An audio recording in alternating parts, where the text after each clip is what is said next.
And good evening, good afternoon, wherever you are located. We're back here with more Pronghorn basketball here on Pronghorn Athletics YouTube page. It's about 3 minutes until we're getting into this basketball game. It's also sophomore night, so we're going to honor our sophomores tonight as well, too. We did have a fun matchup last game. It was a big win there for Casper Community College. They won 65-59. And we'll talk with two of the players coming up later on as well, too, for the Lady Pronghorns. Anna Bryant, she finished up with 12 points. Dasani Nesbitt finished up with 20. But it was a controversial call right there in the fourth quarter, or getting into the fourth quarter, really, with a bench warning. And it was right there at the very end. Dasani Nesbitt nails in a quick putback to end the third quarter, and unfortunately got a bench warning at the end of the third quarter as the buzzer had sounded, because they were too excited and they had all the momentum. They were up by like 10 points and they were just rocking through, taking down Casper. And as Coach Lewis talked about earlier on the girls' side, it was the energy. The energy went down, and that's where things will. The energy is back up here on the men's sides of things as the Pronghorns trying to stay undefeated here at home and go 13-0. Casper College trying to avoid that and trying to keep their hosting opportunities alive. Well, the JUCO Region 9 tournament will also be at the same time where high school state basketball is. And if Casper is able to win this, then it will be Region 9 basketball and state basketball out at Casper at the exact same time. If Gillette's able to win, then we will host here at Pronghorn Arena, home of the James Ladeke Arena. Welcome in. Thank you guys all. Chase the Horseman Horsley here alongside with Thomas Bush. And Thomas had a great call with the girls' game as I finished up some high school basketball. But Thomas, we've got another good matchup coming up here. And one of the big keys, I think, it's going to be trying to make sure the Pronghorns take good shots and not ill-advised shots today. Yeah, this is a big game, and both teams are very good. Both teams are going to score the basketball. First game of the year was 93-90 between the two. Casper College was able to get the better of Gillette College in that one. I'm trying to find the box score for that one, but it came down to a very, very late controversial call. I remember Jefferson Neary was telling me that it came down to a flagrant foul or a technical foul after the end of the game that gave Casper College 2 free throws to kind of seal that thing. Dane Christensen had a monstrosity of a game with 35 points, 13 of 21 from the field, and 6 rebounds. They had 4 players with 11. That was Caleb Hollenbeck, Jefferson Neary, Darrell Thomas, and Syed Syed. Each had 11 points.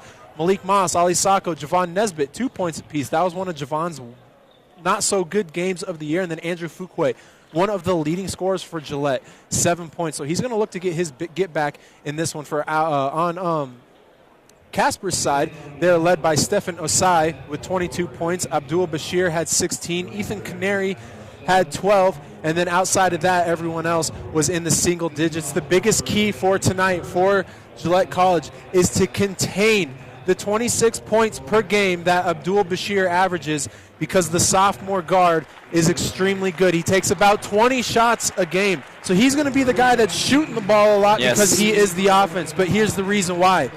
The number one team in Division I that's playing right now on over on ESPN, that is the team that is recruiting him because that is how talented of a basketball player he is. He is getting recruited by Auburn Tigers and Bruce Pearl, so, that's pretty darn impressive when you have that kind of team coming after you and calling your phone.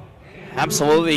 Tonight is also sophomore night, so obviously we're honoring them. Vinny Spalding, the sophomore from Bighorn, Wyoming. Andrew Fuquay from Detroit, Michigan. Caleb Hollenbeck from Rapid City, South Dakota. He played at St. Tommy Moore. Then also sophomore Ali Sacco. He is from Dakar, Senegal. Then Jefferson Neary from Gillette, Wyoming, the homeboy here. Also Darrell Thomas from Phoenix, Arizona, from Skyline. Also Javon Nesbitt from Floyd, Montana. Those are the sophomores. It's a big sophomore class here, and they're going to be taking a big role here because if they can get some things done here. Obviously, Coach Neary, he does a great job at recruiting, which is why they've always been in the top contention for many, many times, because these players were freshmen last year and obviously got things done and did what they needed to do. Obviously, some of the players that Coach Neary has looked at to get, he's told me about a few. Some of them I've gotten already to get to call, and they're good players that are going to get the chance to come out here and play for the Pronghorns. So, just coming off of all that, 27-3 record last year and a nice solid record this year with a 24-2 record. 23. I don't know where I get 24. But anyways, 23-2 record after the Western Wyoming game. That was a cool – I'm sorry, I don't mean to cut you off, but that was a cool moment here. I just want to let everyone know, if they didn't see that on camera, Jefferson Neary getting to embrace his dad. And we've talked about this with Jeff so many times. I'm sorry, I didn't mean to cut you off. But no, you're Jeff good. So this was something that Jeff always wanted to do. I remember he's told you that. He's told me that countless times, is to play for his dad. And the ability to do that and share that moment with him at half court, that's pretty special, pretty cool to witness. And especially, I've known Jeff since he was – like tiny, little, because when I was still in high school, when Coach Sean Neary brought his family over here to start the Gillette College program back in the day in 2010. So I've gotten to watch him grow up playing high school ball. Tell you what, the kid that you saw, that you're seeing now, is a much different basketball player that you saw in high school. He was a shooter in high school. I'm not saying he's not a shooter now, because he still is, but that's all he did in high school was shoot the ball. And now he's the point guard for a Division I JUCO team, and he does a very good job. And it's just pretty cool to see the hometown kid get some love. Yeah, getting some love indeed. And I get to watch his sister play all the time, because with Campbell County, she put up a lot of points today with 15 against Cheyenne South. But the Neary family knows how to play basketball. Oh yeah, the Nearys are a good basketball group. Brother Tyler, I believe, was at MSU Billings, a D2 team, the GNAC. That when Coach Neary was up coaching and assisting there during kind of the COVID-19 transition and stuff, when things weren't alive here at Gillette College. And when you're a coach, you got to find things to do. And Coach Neary found some jobs. And thing was it was tough because the rest of the family stayed here, and they had to figure out how to make that work. And being able to come back, and this being the first sophomore groups from both men's and women's to bring back Gillette College, I think that's a pretty cool thing. Oh man, it's such a cool thing. And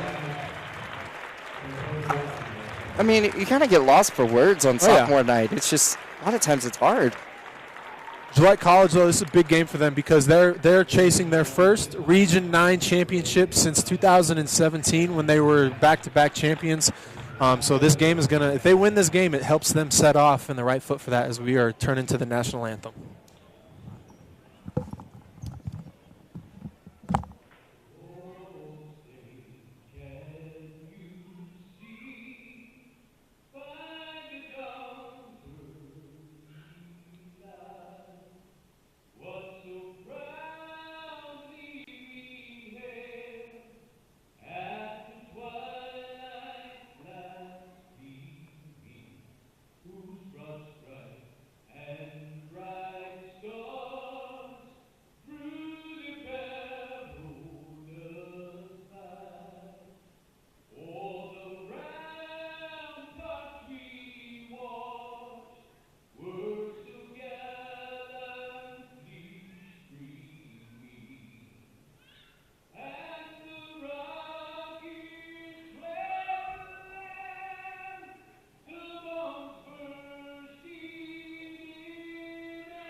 And welcome back here, Pronghorn Nation, as we are getting set for this big matchup. Number 3, Dane Christensen.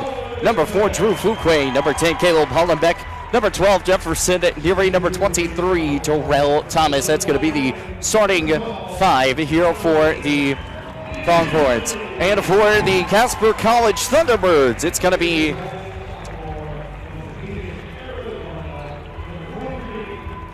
Oren Ron. It's going to be number 20, Camille Cardut. Number 22, Nate Sasser. Number 23, Stephen Osei. Yep. That's going to be some of the starters here from this side. Here we go. 20 minutes on the clock. We are getting ready for some basketball action here with Thomas. And I know I confused you with the one spelling. Let me get this guy. It's Aaron Sievert. Aaron Sievert. There we go. I was like, Yeah. Biggest key, though, number 4, Abdul Bashir. He's going to be fun to watch, but that's going to be the key for the Gillette Pronghorns. If they can slow him down and slow down Stephen Osei as well. He had 20 points in the last matchup. If they can focus on those guys, I think Gillette College is in good shape. Fuquay's going to get the tip, and here come the Pronghorns bringing this one up. Jefferson Neary will have it. 19:52 to go here in the first as we start out to the right. Right wing left. Here's Caleb Hollenbeck back to Dane Christensen. Christensen trying to get the ball inside to Thomas. He'll get it back out to Neary, though. Pump fake once, back to the far side. Far side left. Christensen goes up for the quick shot. Can't get it to go. Second chance points. Goes up. No good. And rebounded here by Casper College. Pushing this one up here is Ethan Connery. Drive quick inside for a quick dunk. Nate Sasser. 2-0 here. 19:23 to go in the first. Already some big movements. Back to the far side. Three-pointer. No good from Caleb Hollenbeck. Rebounded by Drew Fuquay. No bucket. Foul's going to be called on the floor. You know, for the first time all season, we have a student section. We have some. We would like for the first. This is a big game, and you can tell it's a big game because people it's a really came out. Big game. They showed up. A lot of these people are coming over from the high school games. Fuquay's layup is up and good. He almost was able to dunk that one home. Fuquay, man, he has just been one of the big guys here and has been leading on this team. Back to the right side, it's 2-2, 19 exactly remaining here in the first half. Stephen Osei, back to the left. Bashir, back to his far right. Long high pass. Pass almost intercepted. He's going to go up for the quick shot. No good on that from Ara.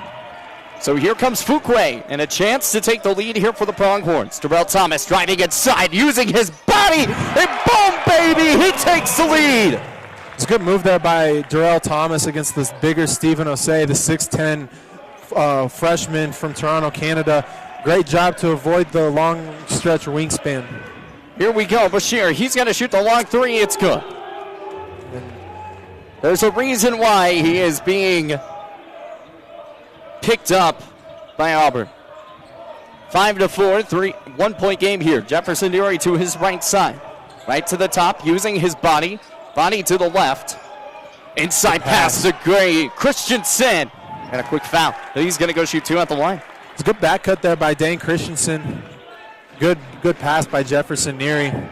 You know, there's a lot of good talent on this basketball court right now. That foul's on the floor, I guess, so it's going to be underneath. Going to have the first substitution of the game. Yell Dang is going to check in for Nate Sasser the third. 6'9 sophomore. So Casper has an abundance of size on the court. 5-4. 18 remaining here in the first half. Caleb Hollenbeck sends a post back to the inside. Inside lane. Pump fake once. Back to the left. Jefferson Neary. Three-pointer. Can't get it to go off the front of the iron. 5-4. T-Birds lead. Back to the left side is Survey. Pump fake once. Dane Christensen, good defense to his left. Ethan's calling for the ball back to his right wing. Pushing, trying to get the ball inside. Inside pass goes and misses. Steven Osei comes up and trying to get some points there, but Jefferson Neary will bring this one up. He has a wide open hole, baby! Jefferson Neary! A good layup there by Jefferson Neary. Get the lead back. Gillette College, and this is going to be an up-and-down tempo game. 1 point game here. Pronghorns lead by 1. Inside, Osei goes and can't make. Jefferson Neary's going to bring this one up here for the Pronghorns, and this is what you wanted here. Back to Christensen. Uses his body. He's going to shoot the 3. Can't get it to go off the back iron. It's going to be picked up here by Aron. Aron to his right side. Back to left. Here comes Ethan. Goes up quick and can't get the shot to fall. And it's going to be rebounded here by the Pronghorns. Terrell Thomas will bring this one past the tie line. Guarded here by Bashir. Long pass, high pass to Jefferson Neary. And we're looking for the kick out. Jefferson Neary's going to shoot the 3. Can't get it to go, though. I didn't like that possession there. I wish he would have swung it down to Caleb Hollenbeck in that corner. I thought Hollenbeck's defender was playing a little too far off for him. 1 versus 2. Bashir driving quickly. Goes. Quick high pass back outside. 3-pointer on the way. That is good here by Yale Ding. It's 8-6 now. 2-point lead here for Casper. Terrell Thomas is going to pass the tie line here to the right side. Right to left, Dane Christensen.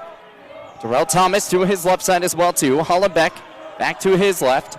Driving inside off the post. Now he's going to shoot. Goes and can't make it. Ethan off the rebound. Ethan Connery off the rebound. Back to his left. Back to Dang. Dang to OC. Can't get it to go. Good steal there. Good steal there by Jefferson Neary. Got his hand in on that pass and was able to knock it free. Using the ways that you possibly can to try to get some dubs here today. As a quick steal attempt here by Casper again. To his right side, here's Ethan pushing to his left, trying to pivot foot. Oh, that was close to almost 5 seconds in the lane. Jeff and Dane need to switch. Jeff and Dane need to switch that matchup. Jefferson's got a big size matchup or disadvantage. Now they got it. There's the switch. Terrell Thomas will take the defense, and Bashir's ball is going to get knocked away from Jefferson Neary. It's a 2-on-1. He's going to get it to Terrell Thomas. Can't make the layup, but a foul late. Absolutely. The foul late with Yale Ding from Amarillo, Texas. Picks up the foul. Coach Tom Park's not happy about that one. Little background on him real quick. His second year as the Thunderbirds head coach. He was 24-9 last year, but he's no stranger to the Region 9. He was an assistant coach at Sheridan College under Matt Hammer, who is currently a RMAC Division II basketball coach at Colorado State University Pueblo. But before that, Tom Park was the head coach down in Florida, State College of Florida. And that was a struggling program, and he turned it around up there. Then they ended up, I think they closed up shop 2 years ago. And then he found the Casper opening, and he made his way up here. I could be wrong. He graduated from Cheyenne Central High School in 2006. During the senior season, I remember this team. During his senior season, he led the Indians to the runner-up in the 4A state championship game. They played James Johnson. I don't know if you know James Johnson. He's a professional in the NBA. He's a Cheyenne East graduate. So that was some good basketball. I remember they beat CCHS in the semifinals, and that was a good Central team. So Coach Parks knows his ball. Yeah, absolutely, he does, and that's the reason why Casper has been so prolific in being in the top for so long. Yeah, and he played at Air Force Prep, Sheridan College, Youngstown State, a D1, and then transferred to Northern State and ended out his time there under legendary coach Don Meyer. I'm not going to go into all the facts about Don Meyer because I could be here for literally an hour. Yeah. So search Don Meyer. He is the all-time winningest head coach in D2 history and probably one of the best basketball coaches to ever coach basketball. 8-6, 15:06. Left to go here in the first. Terrell Thomas at the line, shoots 2. Makes the first, though. You know, we talk about the coaching, that obviously Casper has some really great coaches, but obviously Gillette has a good one, too, and Sean Neary. He's been here. He's been doing basketball for about 23 seasons, so he knows the game of basketball as well, too. It's 8-7 for Shear. To the left, three-pointer, step back three. Can't get it to go, though. Dane Christensen off the rebound. Jefferson Neary will bring this one up to his right side. Back to Dane. Dane to Javon Nesbitt. Pump fake once. Back inside. Driving. Loses the basketball. He picks it back up. Goes for the shot. No foul will be called here on Benel Basil. Back to his left side. Bashir. Syed is in the game. Driving quickly. Bashir goes inside. Can't get the shot, though. Second chance dunk by Benel Basil. Goes. Syed got put on a picture there. Three-pointer on the way from Christensen. No good. And Yilding comes up big. 10-7 here. Last time these two teams met up, it was a big win for Casper. And it kind of started off slow, the exact same way that this one starts. Three-pointer on the way, and can't get it to go off the side of the iron. Goes back up with the second chance points, and can't make those either. Syed off the rebound. You know, the one thing that's going to be nice here is they're going to let these two teams play. They're not going to try to call as many fouls because 1 versus 2, you don't want this game to come down to... Oh, foul. Whoa! Yeah, that one was a definite foul. It hits the hand. As we said, they're going to let them play. It's 10-7. Darrell Thomas, he does get hit in the hand, but they won't go anywhere there. Bashir goes up for the quick shot, and good for him. It's 12-7 now. 5-point game here for Casper. Neary out to Syed. Syed, a long touchdown pass to Christensen. Now he's going to drive the baseline. Has a wide open goal, and no foul. He's going to go back up with it, and there's a foul, though. See, I don't even like that call. I'll disagree with that one all day. 21 had a great defensive possession there. The first one should have been the foul, but that one, I don't know what he could have done any differently. A student section, a loud student section as well, too, today.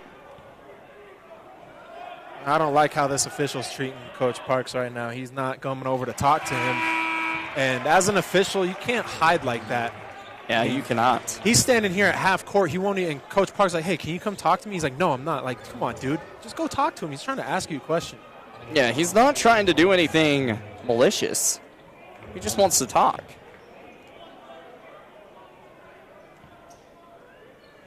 But you can tell this game is intense for both sides. Coach Neary barking at the officials as well on his end.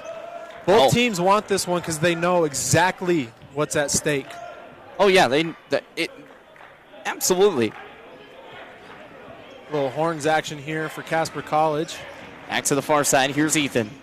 Ethan to his left. Back three-pointer on the way. Can't get it to go. Back up with second chance points. Rolls around the rim. No good. And shooting some free throws here is Nate Sasser, who already put up a big dunk earlier into this game to start things off. That was a beautiful set by Casper College on that horns action. Went away from the double down screen, then hit Bashir, who was curling, and then he just kicked it right to the corner. So a lot of moving parts there for Gillette to have to cover. First free throw is no good by Sasser.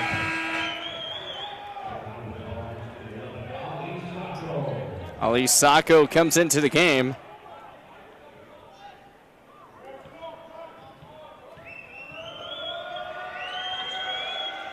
And back inside. Misses. So here we go. After all of that, it's 12-8 now. Still to the right side. Right to left. Hollenbeck to Nesbitt. Nesbitt around side. Over to Malik Moss. Moss to the right side wing. Drives inside. Three-pointer all the way from Hollenbeck. Can't get it to go, and a foul. Foul's going to be called here on Nate Sasser. Good attempt there by Hollenbeck. Good drive by Malik. Drive and kick to the corner. It's going to be Sasser's second foul. Not a very smart foul. Coach Parks is not happy with him. And not happy indeed. Hollenbeck makes the first.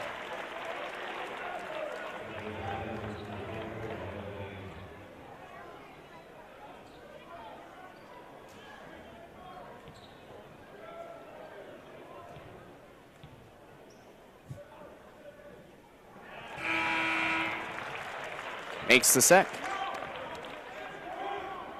10-12 has a chance to put this down by one.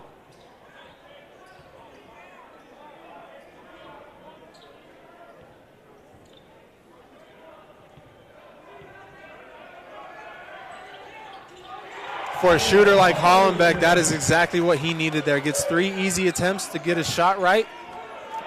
And let's hope he can maybe get a little run going here himself. 12-11. 1 point lead here for Casper after all 3 were made. Bashir to the right side. 3-pointer from Dang and good. Everyone's just committing to Bashir, leaving other guys wide open. Yeah, and all these guys can shoot. That's not a team that doesn't have just one shooter. Malik Moss off the floater, can't get it to go. And right now, you know, we talked about in our pregame, we didn't want to see ill-advised shots. And right now, some of these are kind of ill-advised. Bashir, he's got a step back, shoots a 3, can't get it to go. Javon Nesbitt using big man moves and gets the rebound. Out to the right side, driving. Good Euro to the right. Ali Sacco can't get it to go, but foul. Ali will go to the line, shoots 2.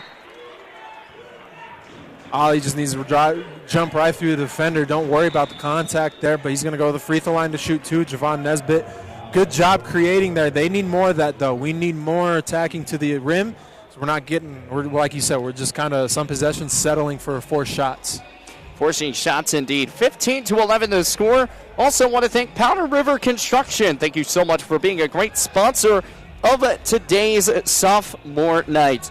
Again, we Build Wyoming as the region's leading general contractor. We are here for you at every stage of your project. Concrete, paving, construction management, vertical construction, material handling. Thank you once again, Powder River Construction, for today's game day sponsor. 11:52 remaining here in the first half of play. We're going to take a quick timeout. Be right back here with more.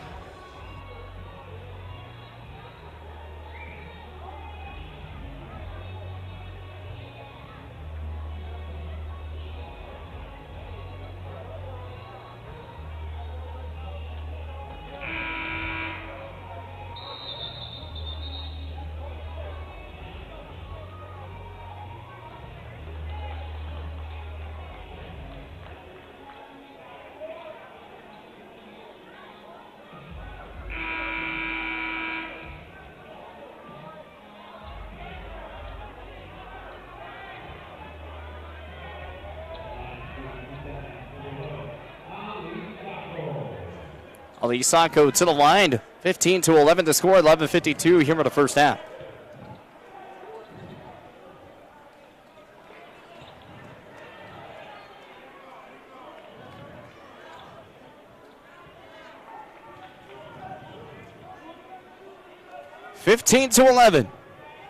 Ali Sacco on the line, shoots and misses the both. 15-11, 4-point game here. Trying to push this one to his right side. Right to left, here is Dang. Dang moves to his left side, is Basil. And Basil! He tried to put Caleb Hollenbeck on a poster. He missed the dunk. He did. Oh, my Lord.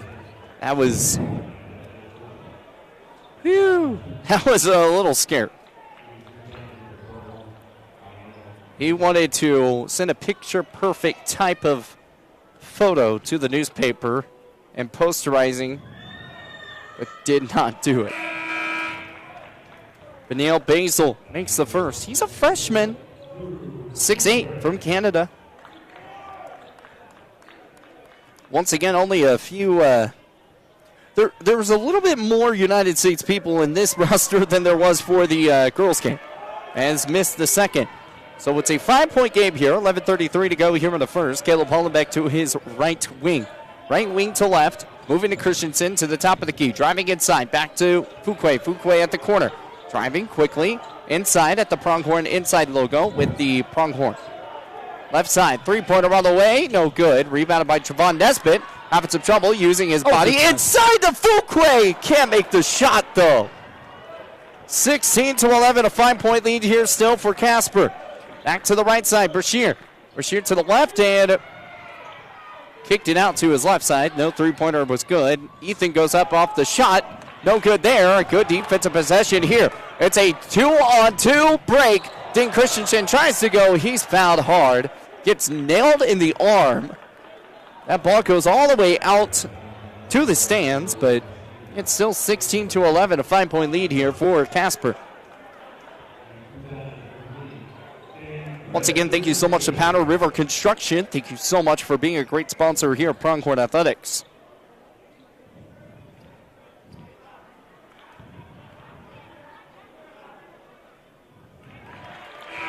Dane Christensen makes the first. It's now 16-12. It's a 4-point game.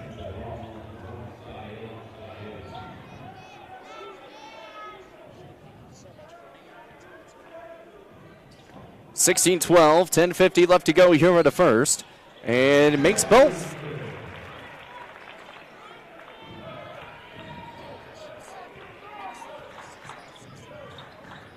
Back to the far side. Here's Bashir. Bashir to his right side, driving quick inside, and good. He's got 7. You just cannot let him have easy ones. You got to make his night harder than what it should be. Oh my goodness! Why is everyone trying to? Inside, the ball's still rolling. It's still rolling. It falls. Oh my goodness! That ball rolled for 5 minutes. What in tarnation? It's pretty impressive there by Dan Christensen, but that was such a stupid foul by Syed. Like, what are you doing? You're 90 feet from the basket. There's no need to foul there. Oh my. It's 18-15 after that craziness. Oh my goodness. Ball stolen away. Here comes the Pronghorns pushing this one up. Dane, he pump faked a 3-pointer. It's tied. 18-0, baby. Pronghorns tie this one with 10:03 to go here in the first.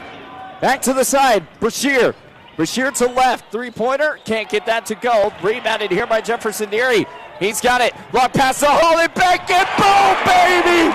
Caleb Hollenbeck finds a hole and have a lead.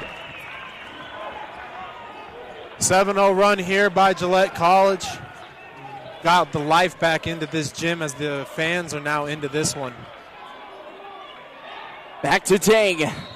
To his right side goes, and a foul's going to get called.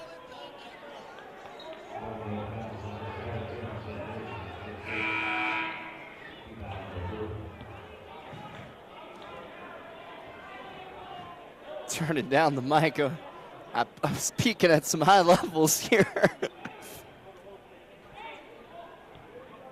But it's 20-18, 2-point lead here for the Pronghorns. Out to Bashir. Bashir to the inside. Back to Ethan. Off the baseline. Pump fake once. Goes up with the backhanded lane. It's tied again. It's a good move there by Connery from Akron, Ohio. Little pump fake up and under around the rim. Ties the game. Tie game here. High pass from Darrell Thomas. Fuquay gets the pass. Gets the bucket. Casper doing a terrible job of getting back on defense, and it's absolutely driving Coach Tom Parks nuts over here on the sideline. Sasser drives in. Almost lost that ball. Back to Bashir. Bashir to his left side, over to Ethan.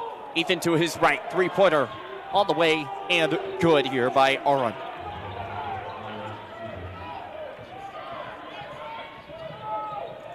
(22-23) bucket, baby, by Jefferson Neary. 24-23. Dang's going to shoot the 3, lets it fly, no good. And the fans are going to let him have it. Ball goes out of bounds, and there's a foul on Neary. What did he do? That is so bad. That is so, like, the guy jumped over Jefferson and Jefferson's the foul? That's terrible. Back to, we're looking at the replay here. He didn't even do anything. Jefferson just was in the way. That's a horrible call. You cannot miss that type of stuff in games like this. 24-23, 8:35 to go here in the first half. You know, it goes back to the officials are going to talk this over. We're looking to see about shot clock and stuff, I think. That's just terrible. This is the same guy that won't even talk to the coaches. And not great. Here we go. Out to the right side. Here's Benil Basile. Back to the left. Left to right. Over to Nate Sasser. Nate trying to go inside. He's blocked. It's not a foul. And a foul. Christensen gets the block. Fuquay's going to hit the hand, I guess. And at the line, here we go with Nate Sasser. That's a great block by Andrew Fuquay. We went Outstanding block. That ball does not lie either.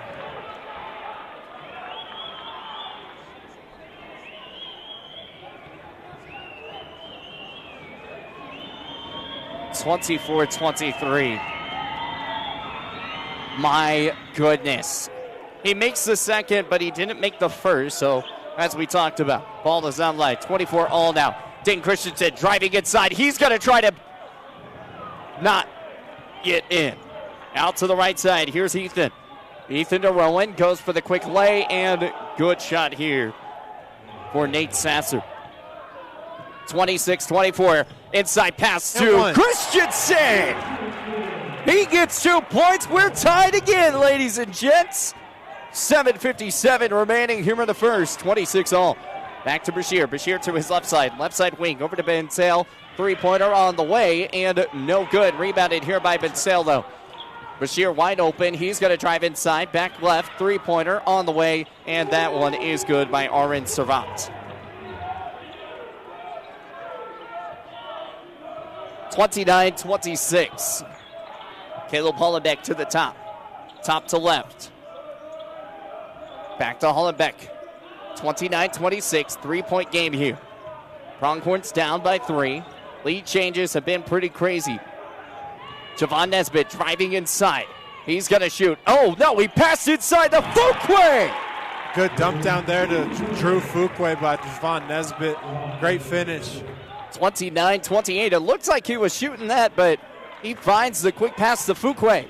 Inside to Basile, goes up and good. That's a good move there by Sasser. And Nate Sasser. Let's go. Oh, he's fine. Nate Sasser hurt his leg or something. 38. It looked like he landed and realized he wasn't going to get up, so he laid there. Hopefully he didn't. 31-28. 6:54 remaining here in the first half. What a game. Powder River Construction, thank you so much for being a sponsor here. Is a Wyoming-based construction company that was founded in 2004 in Gillette, Wyoming. PRC prides itself by listening carefully to the customer's requests, designs to develop a plan, accomplish their vision successfully. We're going to go ahead and take a timeout. We're going to be right back here with more.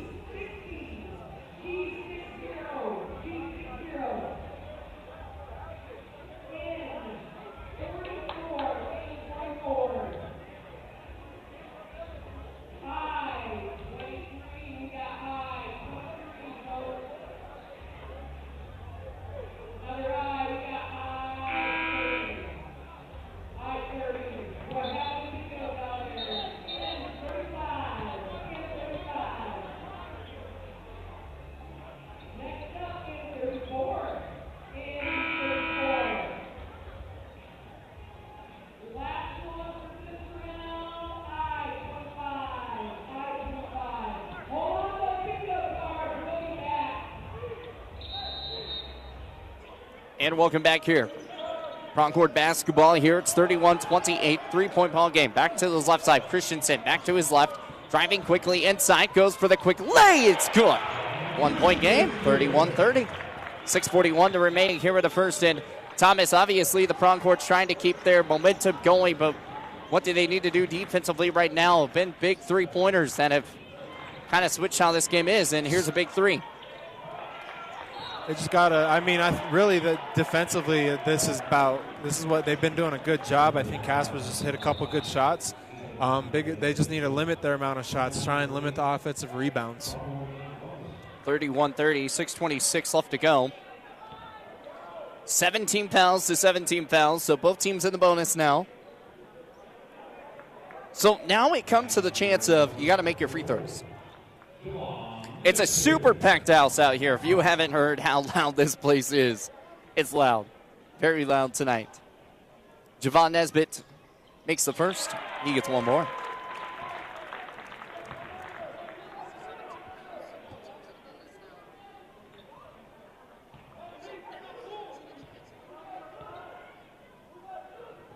Quiet right now. As the second shot, no good. So the bonus shot does not work out. It's 31 all. Pronghorns had a chance to take the lead, and here we go. Aaron Servat back to his left side, left to right. Getting this ball back to Stephen Ossie. Aaron back to his left. Ethan trying to do the behind the back. Back to Aaron. Makes Fuquay jump, shoots the three. Can't get that one to go. Ethan off the secondary points and good. 33-31. Casper has a lead again. Darrell Thomas will bring this one up past the court. Past the tie line, guarded here by Ethan, using his body to his left side. Javon Nesbitt has the basketball, and Javon Nesbitt's on the ground. No foul, no nothing. Three-pointer on the way from Casper, and good here. Yeah, Casper's just being more physical right now. 36-31, 5-point lead here for Casper. Especially Malik Moss drives in, and something. that is a block. Christensen goes up, three-pointer! Dane Christensen finds the three at the corner. Good shot by Dane Christensen, but I have such a problem with that no call. Like, it's something. It's a block or it's a charge or a flop. There's something there. 36-34, back to the right side. Corner, three-pointer from Ethan. No good. Javon Nesbitt off the rebound. Javon's going to bring this one up out to his right side. Back to Christensen. Going to set inside to Darrell Thomas. Pump fake once. Goes up for the quick shot. Can't get it to go. And once again, no call inside the paint. 36-34. 5 minutes exactly remaining in the first. And no foul, no nothing. He's going to get called. Like, what are we doing, guys? Bashir to his left. Screened here. Back to the side. Thomas, good defense by Bashir. 11 seconds on the shot clock. Over to Ethan. Ethan to his right side. Back over to Camille Cradot. He's using his body. Double teamed quickly. Ethan's going to drive inside the hole, and he's going to make it off the front of the top of the backboard. 38-34, 4-point game here for Casper. Gillette did a good job trying to waste a little bit of that shot clock and just good defense, but all that just did not work. Malik Moss gets slapped in the face. Where's no fouls at, man? Bashir to the right side. Cradot for three, no good. Rebounded here by Stephen O.C. and Buddy just got slapped in the face. This is I'm sorry, but this is an important Region 9 game, and we're going to let guys on both ends just get absolutely murdered. Or, like, I understand you let him play, but a guy got slapped in the face. Open your eyes, fellas. Malik Moss just absolutely gets slapped so bad. And it's the same official that will not go talk to the coaches. He refuses to go talk to the coaches about any call. So, again, like, be better as an official. Go explain to the coach what you saw. Go talk to him. Don't call something and then run away. Yeah, but a slap in the face, you can't. You can't let a slap in the face go. Yeah, I have a problem with that. Especially when you don't even go direct to the coach. You just turn and run away. I saw yesterday Jack Candela, he was getting slapped in the face all day long. He slapped in the face. He slapped someone in the face, not by on purpose. He gets a big technical, and he was gone. And we're playing bingo out here. It's someone has won something. 4:11 left to go here for the first. 40-34. Well, besides all these foul calls, what needs to happen? They just need to play stronger. You know? If they're going to let you play physical, be physical. Just do what you got to do. I get, honestly, that's what the message is. Just be physical. If they're going to let you play, force them to let them play. 40-34. It's a 6-point ball game here. Casper leads by 6. And this game, we all knew it. It's who can lock up the 1 seed. And because the North has possession of the conference tournament this year, it's who can host. Dane Christensen back to the top side left. Left to right. Back over to Neary at the top of the pronghorn.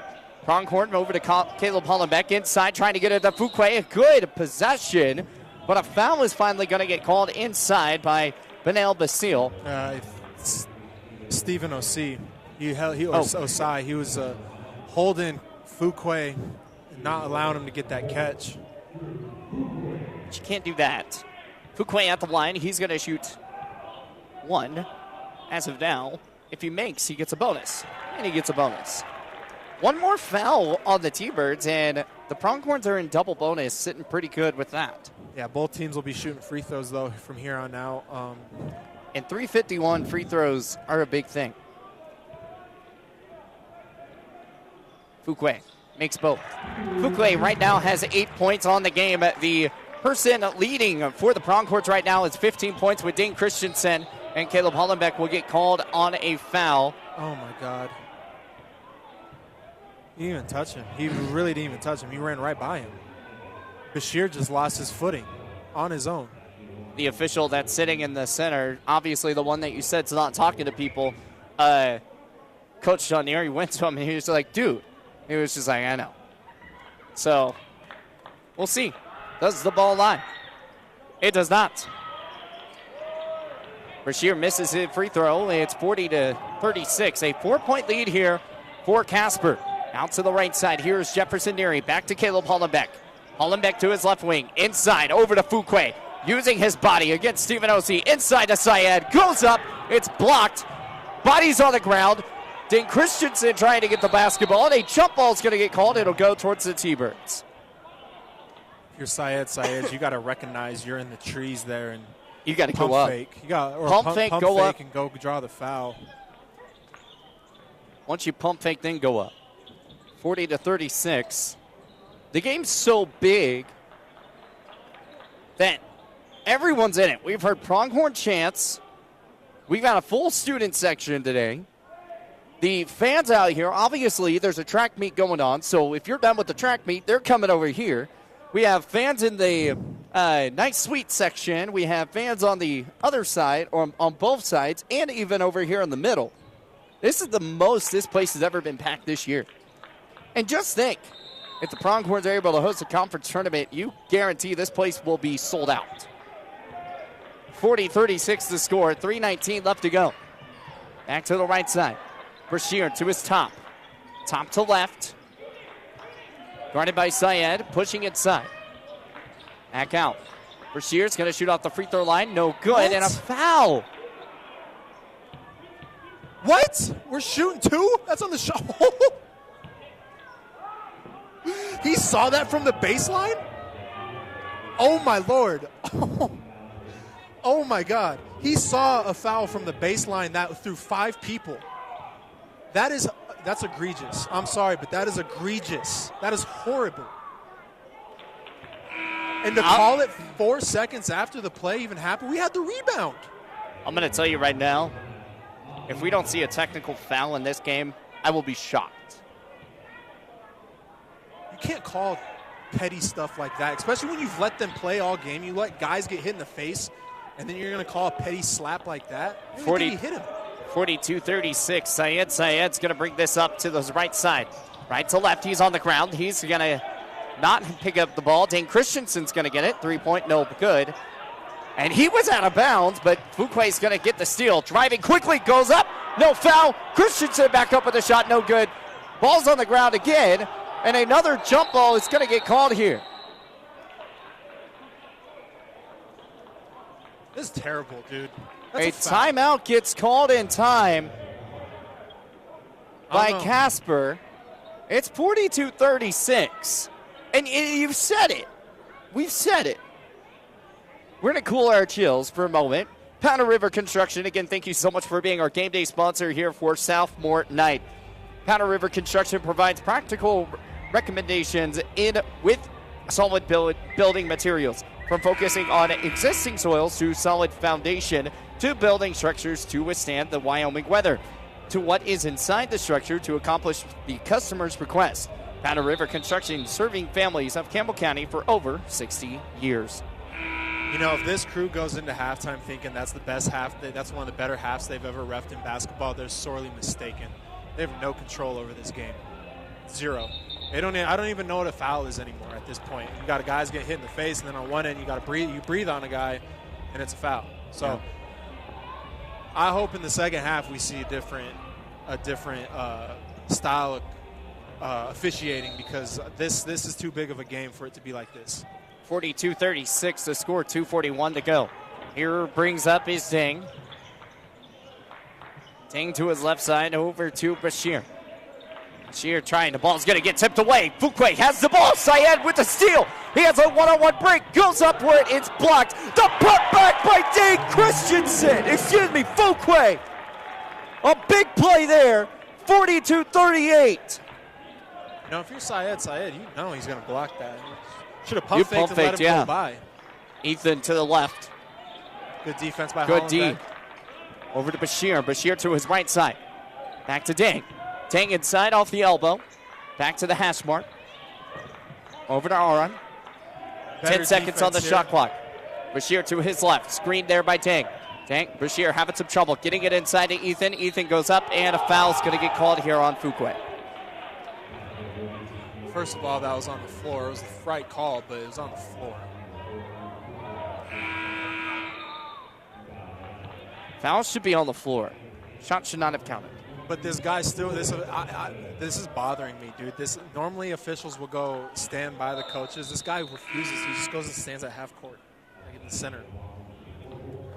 You know, one thing is Coach Erie is going to go in there at halftime. He's going to talk with his guys. He's going to be like, guys, one thing, we need to be more aggressive on the basketball. 1,000%. You got, like, and this is why Casper's in the lead right now. It's because they're being more aggressive. Christensen wide open for three. Can't get it to go, though. It's going to be rebounded by him. Spin move around, and he's fouled.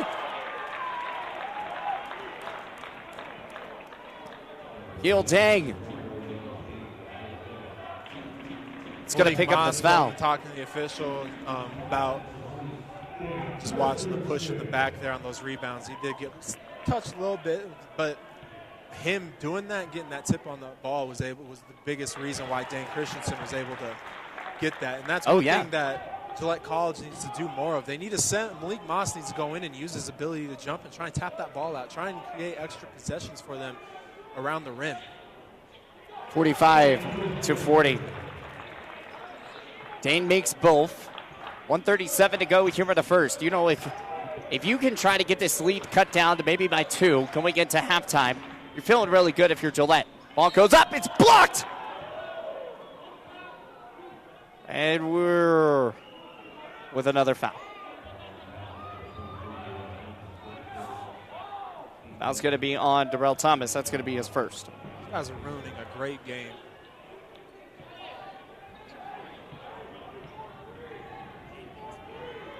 (45-40). Makes the first. Benel Basile.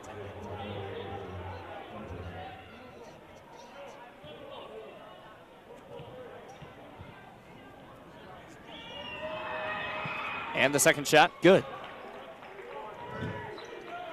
I keep getting these 47-40. Go pay your toll road fees. Stop scamming me, people. Malik Moss goes up and good. Gets the floater to fall. Sorry, that came out of left field. The 8-footer, yeah, no, I was kind of confused. Back to the right side. Here's Herode inside. Oh, he has to throw it away. It's stolen. Javon Nesbitt, he's wide open to the hole. It's Slam-a-Bama, baby. It's 44-47. 3-point game.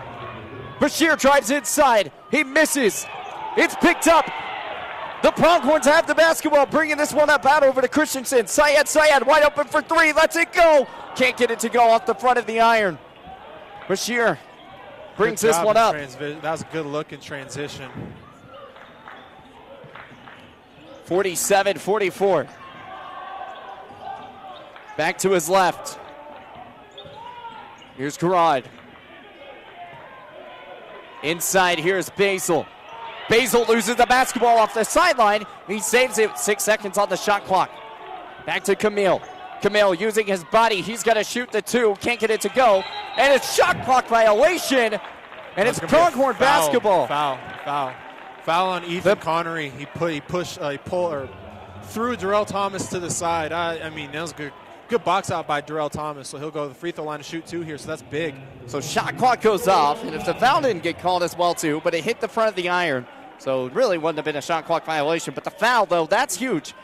47-44 with 13.3 seconds left to go.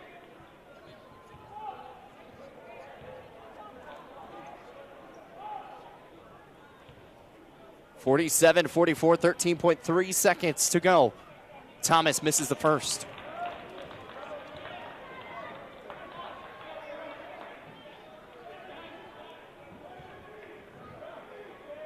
47-44. Can make it at least a 2-point game.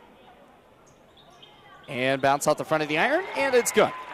So 45-47, a 2-point lead here for Casper. Don't foul. Here's Ara trying to get this to the left side. It's tipped away by Christensen. Ball's on the ground. Still picked up, and a foul is called. Dang it. He was diving for the basketball, but a foul is called here with 4.3 seconds to go.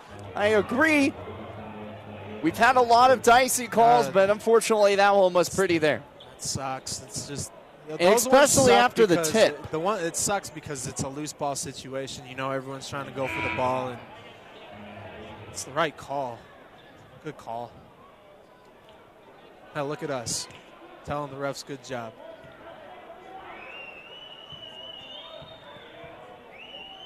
Like I said, though, these dudes have the hardest job in the world. And the first shot misses. That's huge. That's big. So 4 seconds left here. You have an ability to get one shot off. You're going to have to throw it deep. Not really. If he makes it, catch it on the run, 1-2 dribbles, maybe get something deep three. 47-45, 4.3 seconds left to go. If he misses, you got to get it and go. And makes. So Holland, someone's got to get it on the run. Malik does. Malik Moss gets it on the run. He's going to bring this one up out to Christensen. Perfect once. He shoots the three up the backboard. Can't get it to go. And that will do it here for the first half of play. 48-45. It is a 3-point game heading into half. After everything that went down with dicey calls to everything that went, shots going, it's a 48-45 game here. Once again, thank you so much to our sophomore night game day sponsor, Powder River Construction, is a Wyoming-based construction company that was founded in 2004 in Gillette, Wyoming. PRC prides itself and by listening carefully to customers' requests, designs to develop a plan, accomplish their vision successfully. We're going to go ahead and take a timeout. It's 48-45. We'll be right back here with more of Pronghorn basketball on Pronghorn Athletics.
Once again, thank you guys so much for joining in. We are here at halftime. We got our halftime stats coming up here in a few moments, but we will be back here. It's 48-45 at the half. We're going to talk with some Lady Pronghorns coming up here in a few moments as well, too. 48-45 here at the end of the first half. Some quick stats. Dean Christensen with 17 points. Andrew Fuquay with 10. Caleb Hollenbeck with 4. Jefferson Neary with 5. Darrell Thomas with 4. And for Casper College, leading scorer here, no one's in the double digits yet. 9 points for Ethan Connery with 9.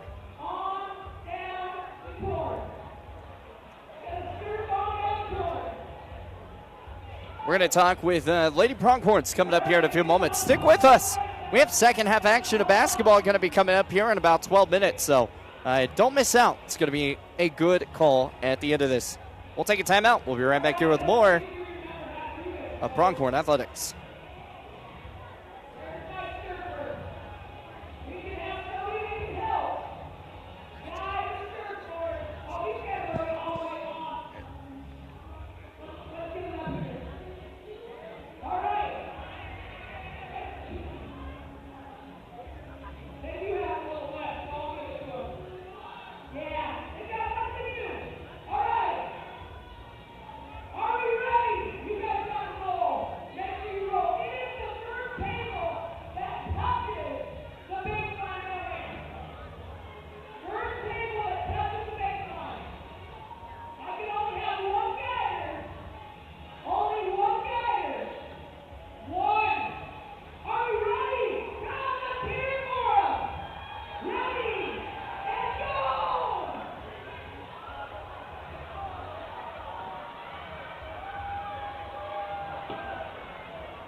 And welcome back, Pronghorn Nation, as we have Rochelle Alfa-Manuma and Danae Asiata with us, and Thomas Bush with us as long, too. And Thomas, you were here for the first half of the basketball game. I was here for the second half.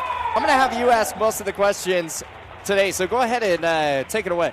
Yeah, so I was taught, first thing I want to ask is, I didn't know about this as it happened, but Coach Lewis told us that you guys got a bench warning at the end of the third quarter when Dasani hit that buzzer beater. So, like, what was, like, kind of what even happened there? I guess we were up here confused, didn't even know anything had happened. I'm not even sure what happened. I think I was on the floor when it happened, but a goal for our bench is always to just be very involved and engaged in the game and always try to bring the energy, whether we're on or off the court. Sometimes that can get borderline, I guess, too much for refs sometimes, but we still try to bring it. Yeah, I mean, even though we don't all agree with that one. But, you know, I guess outside of that, when you look at the third quarter, fourth quarter, where do you guys find the difference was in like, from what you guys think playing on the court? I think the third quarter we brought the energy that we needed. I think the fourth quarter we kind of let their pressure on defense like get to us. So that's like we had turnovers a lot, and yeah. And then too, I guess moving forward, this is lost to these guys twice now on the road the rest of the season, and then same with the Region 9 tournament. Kind of what's the identity that you guys want to set now, just moving forward, because obviously you guys are a good enough team to be number one. We see it night in and night out. Kind of just what's the identity moving forward the last couple games and on the postseason? It was a tough loss for sure, but every day we're just focusing on getting better and putting in that work. So when we do meet them again in the playoffs, we do come out with the win in the end. I mean, it was a tough loss for us because we felt like we should have had it, but it's just something our identity is just to keep working and keep our heads down and to not stop. For sure. I mean, yeah, it's a loss, but it's a lesson as well, right? Yeah. In my opinion, I think you learn more from a loss than you do in a win sometimes, because you guys just learned what not to do in the fourth quarter, right? Yeah, no, I 100% agree with you. I mean, you always learn more in a loss. You know, a lot of times you say, you know, we got this, we'll get them next time. Obviously, third time's a charm on that side. But what have you guys learned from this loss? Obviously, there's not many of these throughout the season. But in particular, this game, obviously, Casper beat you guys the first time there. Casper gets you guys this time. Bench warnings, a lot of crazy things from there. But what did you guys learn? I think just trying to focus on what we can control and, you know, the play with the clock more, and to just not be as frantic and handle the pressure, I guess. Absolutely. Danae, what'd you learn? I think, like, if you're on the court, just having that same energy as the bench. That's it. Just be on. Hey, it works that way. Obviously, you guys get another road test. This is going to be the big one. You guys have 4 straight road games. Obviously, the mindset's going to have to change. Things are going to go a different way. How do you guys change from a home status where you guys have had the last 4, at home, pushing from there? How do you change that?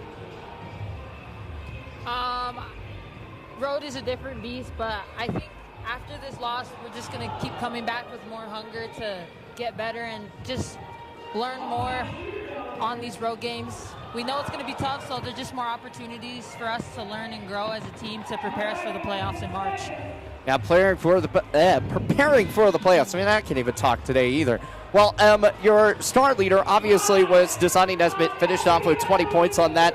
That putback, I mean, obviously the bench warning happened, but I got to know, how was the energy down there on the court? Because I saw everyone crowd around her. We got a little worried that she was still on the ground, but how was the energy in that part? It definitely brought the energy up for us. It was just a crazy moment that our whole team got to enjoy, and then obviously we all wanted to just crash and celebrate with Dasani, but we had to give her a little space for a second just to let her recover off that. Yeah, we got a little worried up there. I didn't know what happened. Maybe she got the wind knocked out of her or something, but hey, it was a great game.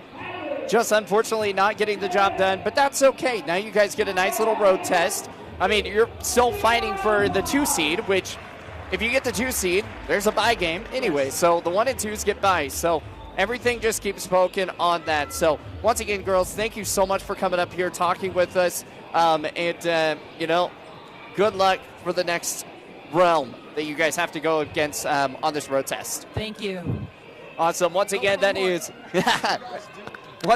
Rochelle Alfamanuma and Dene Asiata. Thank you guys again for those interviews. We're going to get you back to some more Pronghorn action coming up here in a few moments. We'll take a timeout. Be right back.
And welcome back, Pronghorn Nation. Welcome back here. Chase the Horseman Horsley here alongside with Thomas Bush. And Thomas, obviously, it's a 48-45 game. It's a 3-point ball game here for Casper leading the way.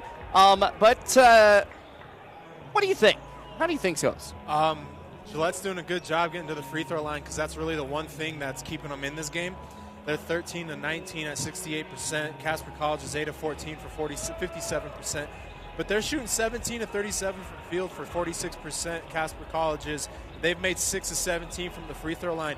Gillette College made 2 of 11 in the first half, and we're struggling as of late from the three-point line. Cat got your tongue. Yeah, in the last 2 games up to this point, we are 6 of 28 from the free throw line, and from a good shooting team, that's a slump, but pretty soon they're going to break out of it and they're going to get really, really hot. So it's a matter of time for the Gillette College Pronghorns. I think the biggest thing is, though, coming into this half is just managing the toughness. Dan Christensen, he's got 17 points. He led the way last time these two played with 35. Andrew Fuquay's got 10. Hollenbeck's got 5. Neary's got 4. Darrell Thomas has 4 of his own. Malik Moss has 2. And Javon Nesbitt has 1 point. Gillette College, 10 assists to 1 turnover. So that's amazing. That's really good. That's winning basketball right there.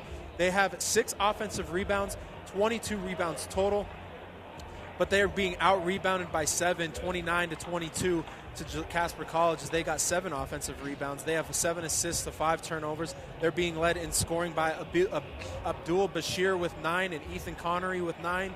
And then Nate Sasser III has 7. You have 3 players with 6. Aaron Sievert, Benel Basil and Yel Dang, they have 6 each. And then Camille Cardot has 3 points, and Stephen Osei has 2. So really, keys to the second half is Gillette needs to manage Casper College's physicality and be physical on their own. Not worry about the officials. Get up, finish the play, move on to the next play, and just keep making winning plays. And they can't lose the shooters. They have to really do a good job of holding Casper College in check in this second half. 48-45 with about 22 seconds. Obviously, you said keeping Casper in check. Keys to the second half. Obviously, the intensity level needs to change. 100%. I mean, they need to be more aggressive. They just need to be locked in and focused on the next play, making the next winning play and doing anything that they can do that'll help them walk away with a victory. Once again, a huge thank you to Powder River Construction here on sophomore night. Thank you so much for being a great sponsor of Pronghorn Athletics. 48-45 as we start the second half coming up here. Again, joining here, Chase the Horseman Horsley here alongside with Thomas Bush. Here we go with Jefferson Neary, the same starting 5 out here that started this basketball game on both sides. Dane Christensen inside to Fuquay, and ball will get knocked away, stays Pronghorn basketball. 48-45. Now, the energy and intensity, you got to go quick. You got to start the energy and intensity fast. You can't just kind of go little by little. 3-pointer from Darrell Thomas! As we talk about the energy, big 3-pointer there. Darrell just picks it up and shoots. It's 48 all now. It's the first 3 I've seen Darrell make in quite some time. That's been a while. It's good to see that.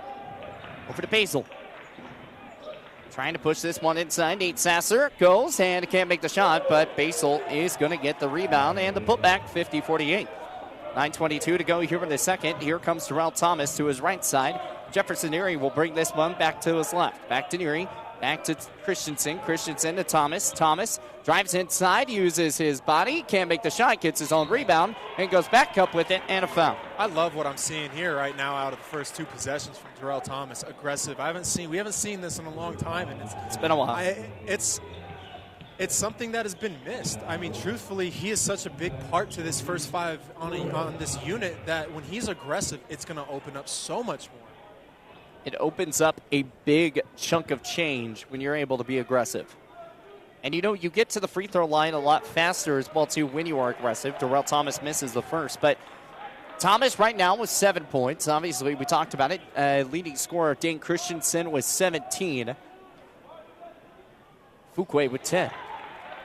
Caleb Hollenbeck having a little bit of some struggles in the scoring realm today. He's got 5 points, and he's had some big 3-pointers, but not able to come down with those. It's a 1-point game after the made free throw by Thomas. So 50-49. Ball's going to get tipped away. Thomas, he's going to throw behind the back to Fuquay. Oh. And Fuquay was trying to get inside to call it back, and it's going to be a quick steal. Don't turn and throw. Never turn and throw. Basil to his right side. Back to Ethan. So another quick steal here and another mistake here from the Pronghorns. Inside, Basil, and an out-of-bounds play. Last tipped off by Caleb Hollenbeck. No one tipped it. Nobody tipped that. No one touched the basketball. Who tipped that? Watching our replay here, seeing if anyone tipped it. Coming from the inside here, baseline. Ball's going to get tipped away.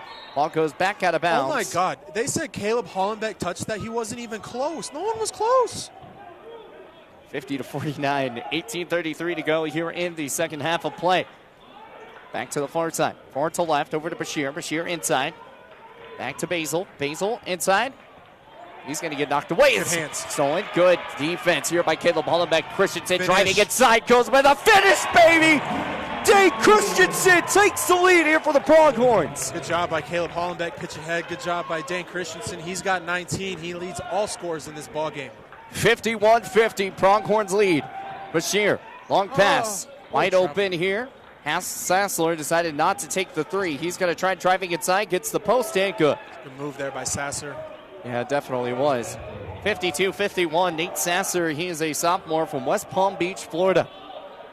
They've got, the thing about Casper is they've got some good D1 size on their team. Good Erie move using by his body, goes up and good. That Barkley move he is so good at.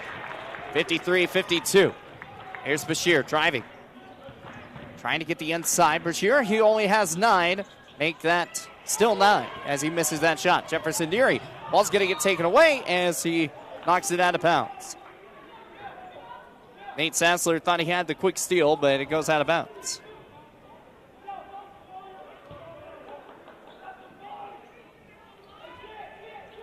Jefferson Neary's going to bring this one up. Back to the right side, right to left. Neary using his body. Back to Foshin. It's a step back, can't get the 2 to go. Rebounded here by Basil. Still 53-52, 1 point lead here for the Pronghorns. Bashir to his right, right to left. Pass out to Sasser. Sasser to the top of the key.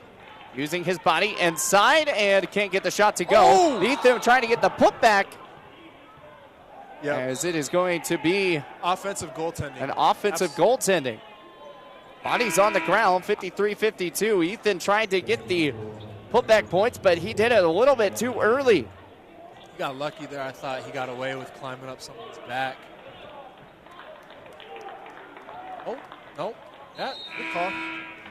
Ethan was trying to put the bucket in off of a dunk. Both coaches are not happy with the officiating today. They know what's at stake. They really, both coaches have been coaching their butts off in this one. You can tell the intensity for both of them is really, really high. Neary to the right side. Caleb Hollenbeck catch and shoots the 3. Can't get it to go. Rolls around the rim. Thought that was in. I thought it was too. Basil's going to bring this one up. Ball's going to get tipped away. Fuquay's going to pick up a foul. Why? Fuquay's going to get his 3rd foul of the game. Does this all the time. He always picks up that silly 3rd foul early in the second half, and it just. And Fuquay's going to have to come nuts. out. Fuquay has 10 points. Javon Nesbitt comes in. He's got 3 so far. Need him on the 53-52. court. 1 point game here. Pronghorns lead by 1. Back to the right side. Right to left. Here's Parker Davis. Davis back out to Bashir. Bashir off the baseline. And he gets tripped up. No, he stepped out of bounds. When he went to step, his foot he caught the ball on the sideline over there. Thomas going to bring this one up, 53-52. So another turnover here by Casper. Jefferson Neary to his right side. He's going to step. He shoots a 3. Can't get it to go. Rolls around the rim again. 3-pointers have just not been on the mark here for the Pronghorns here in the second half already. The one went down for Darrell Thomas. But besides that, nothing else. Parker Davis drives inside off the post, uses his body. It's blocked by Thomas. Grab the ball. And Christensen gets the rebound. 53-52, 15 minutes remaining here in the second half as a Game quick foul. changer. Darrell Thomas right now is the game changer in this game. He is setting the tone for the Pronghorns, and more people need to follow him right now. That is the guy that I think has the best energy and aggression, and we've seen it. Came out, hit a 3 right away, got to the free throw line, Now he's going to the free throw line again. 53-52, 15-51 here in the second half. Once again, Powder River Construction, thank you so much for being a great sponsor of sophomore game night. You know, Thomas, we've talked about it. We've gone through the intensity level. That's what we wanted to see from the Pronghorns coming into this second half, and obviously that's been the difference maker now. Yeah, 1,000%. They just seem a little more aggressive. They know that they just attack the rim. If they don't call it, they don't call it. Just attack the rim, and that's what you have to do. Put yourself in a position to get to the free throw line and put easy points on the board. And secondly, I think, too, if they can get the crowd into this, yep, it'll be big because, yes, there are a lot of people here, but it hasn't been a real raucous and rowdy crowd, if that makes sense. You know what I mean? Yeah, so if they can get the crowd into this, a little bit of a run or something, I think that the advantage is with Gillette College. Thomas will go to the line, shoots two here, 53-52, 15-51 to go. The crowd was in it in the first half. They've been kind of silent here in the first 5 minutes, but it's going to get loud here soon. General Thomas at the line, shoots two, first makes.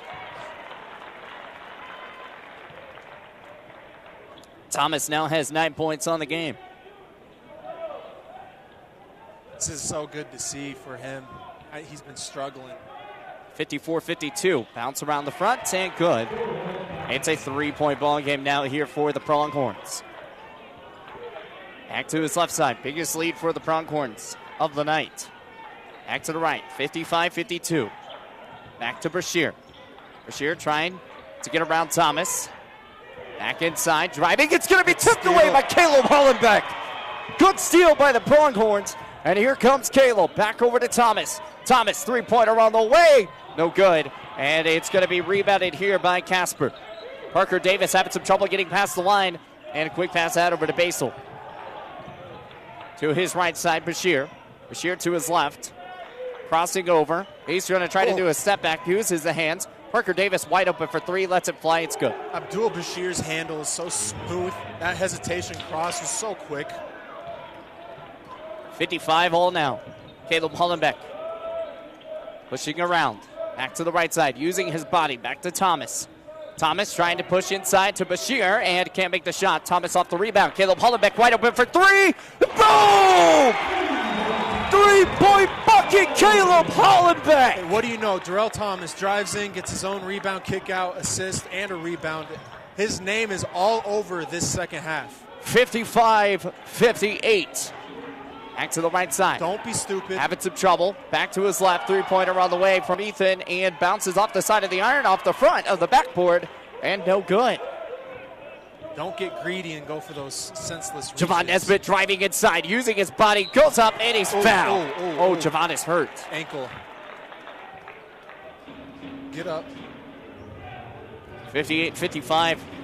Oh, you're fine, man. Get up. Come on now. Javon messing with that ankle here, and he will get back up.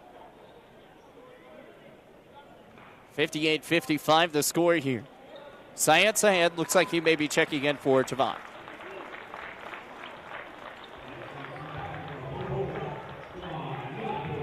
I don't know, we'll see. 58-55, 4:16 to go here in the second. Javon has been at the line, shoots two.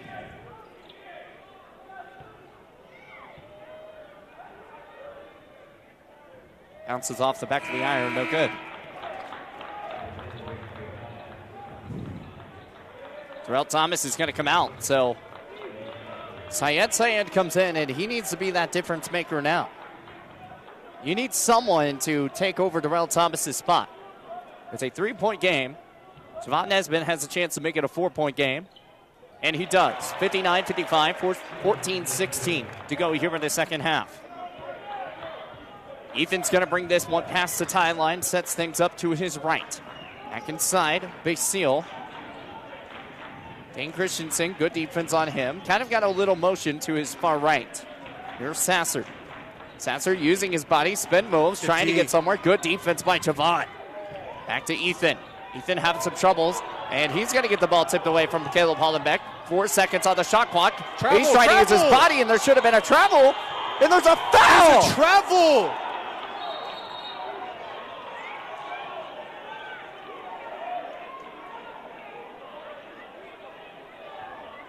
And now we're going to have oh my gosh, you guys are so, we're going to call a technical foul on Dane Christensen for giving them the ball.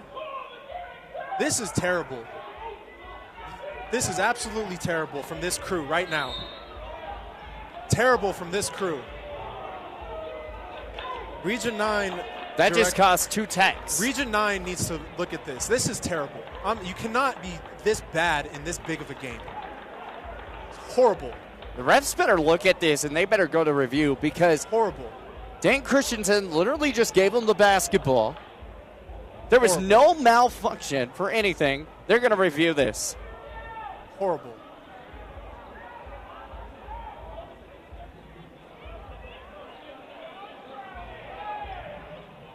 Coach Neary is so upset here, and that is very well. I'm watching the replay here. Dane literally just tosses the basketball to him, puts it on the ground, and Dane gets called for a tech. Just terrible. These guys, these officials have let this game get so far out of control that they've ruined it. He literally just drops it on the ground. Yeah, I don't know what these guys are doing. Instead of giving it to the official. But I hope this crew doesn't ever get a game at this high of a. This game is so big. I hope they never get a game this big like this again because this is terrible. This is a horrible job by this officiating crew.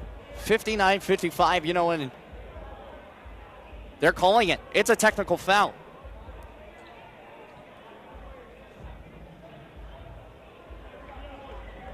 Such a big game. So Buddy, tight shirt official calls two fouls two technical fouls because he's just. This is awful. I'm trying to find the nicest words to say right now for this crew, but these guys are terrible. Just absolutely terrible. 59-55, 13:46 to go here in the second half, and teeing a kid up for just dropping the basketball is, what are we doing? Dane Christensen comes up with a technical foul. They're still talking this one over here. Because it's 6-on-1 right now because this official is not good. I'm wondering if they just still ended up calling it one. I don't think they called 2. Because they just he called 2. He said he's like, I got 2 technicals. First one makes. Wow. Unbelievable. Unbelievable. So Christensen has his first foul of the game. I hope this crew watches this film. This stream, too. And there is a there is a technical foul on Sean Neary. And it is now 59-58. One more ties this basketball game.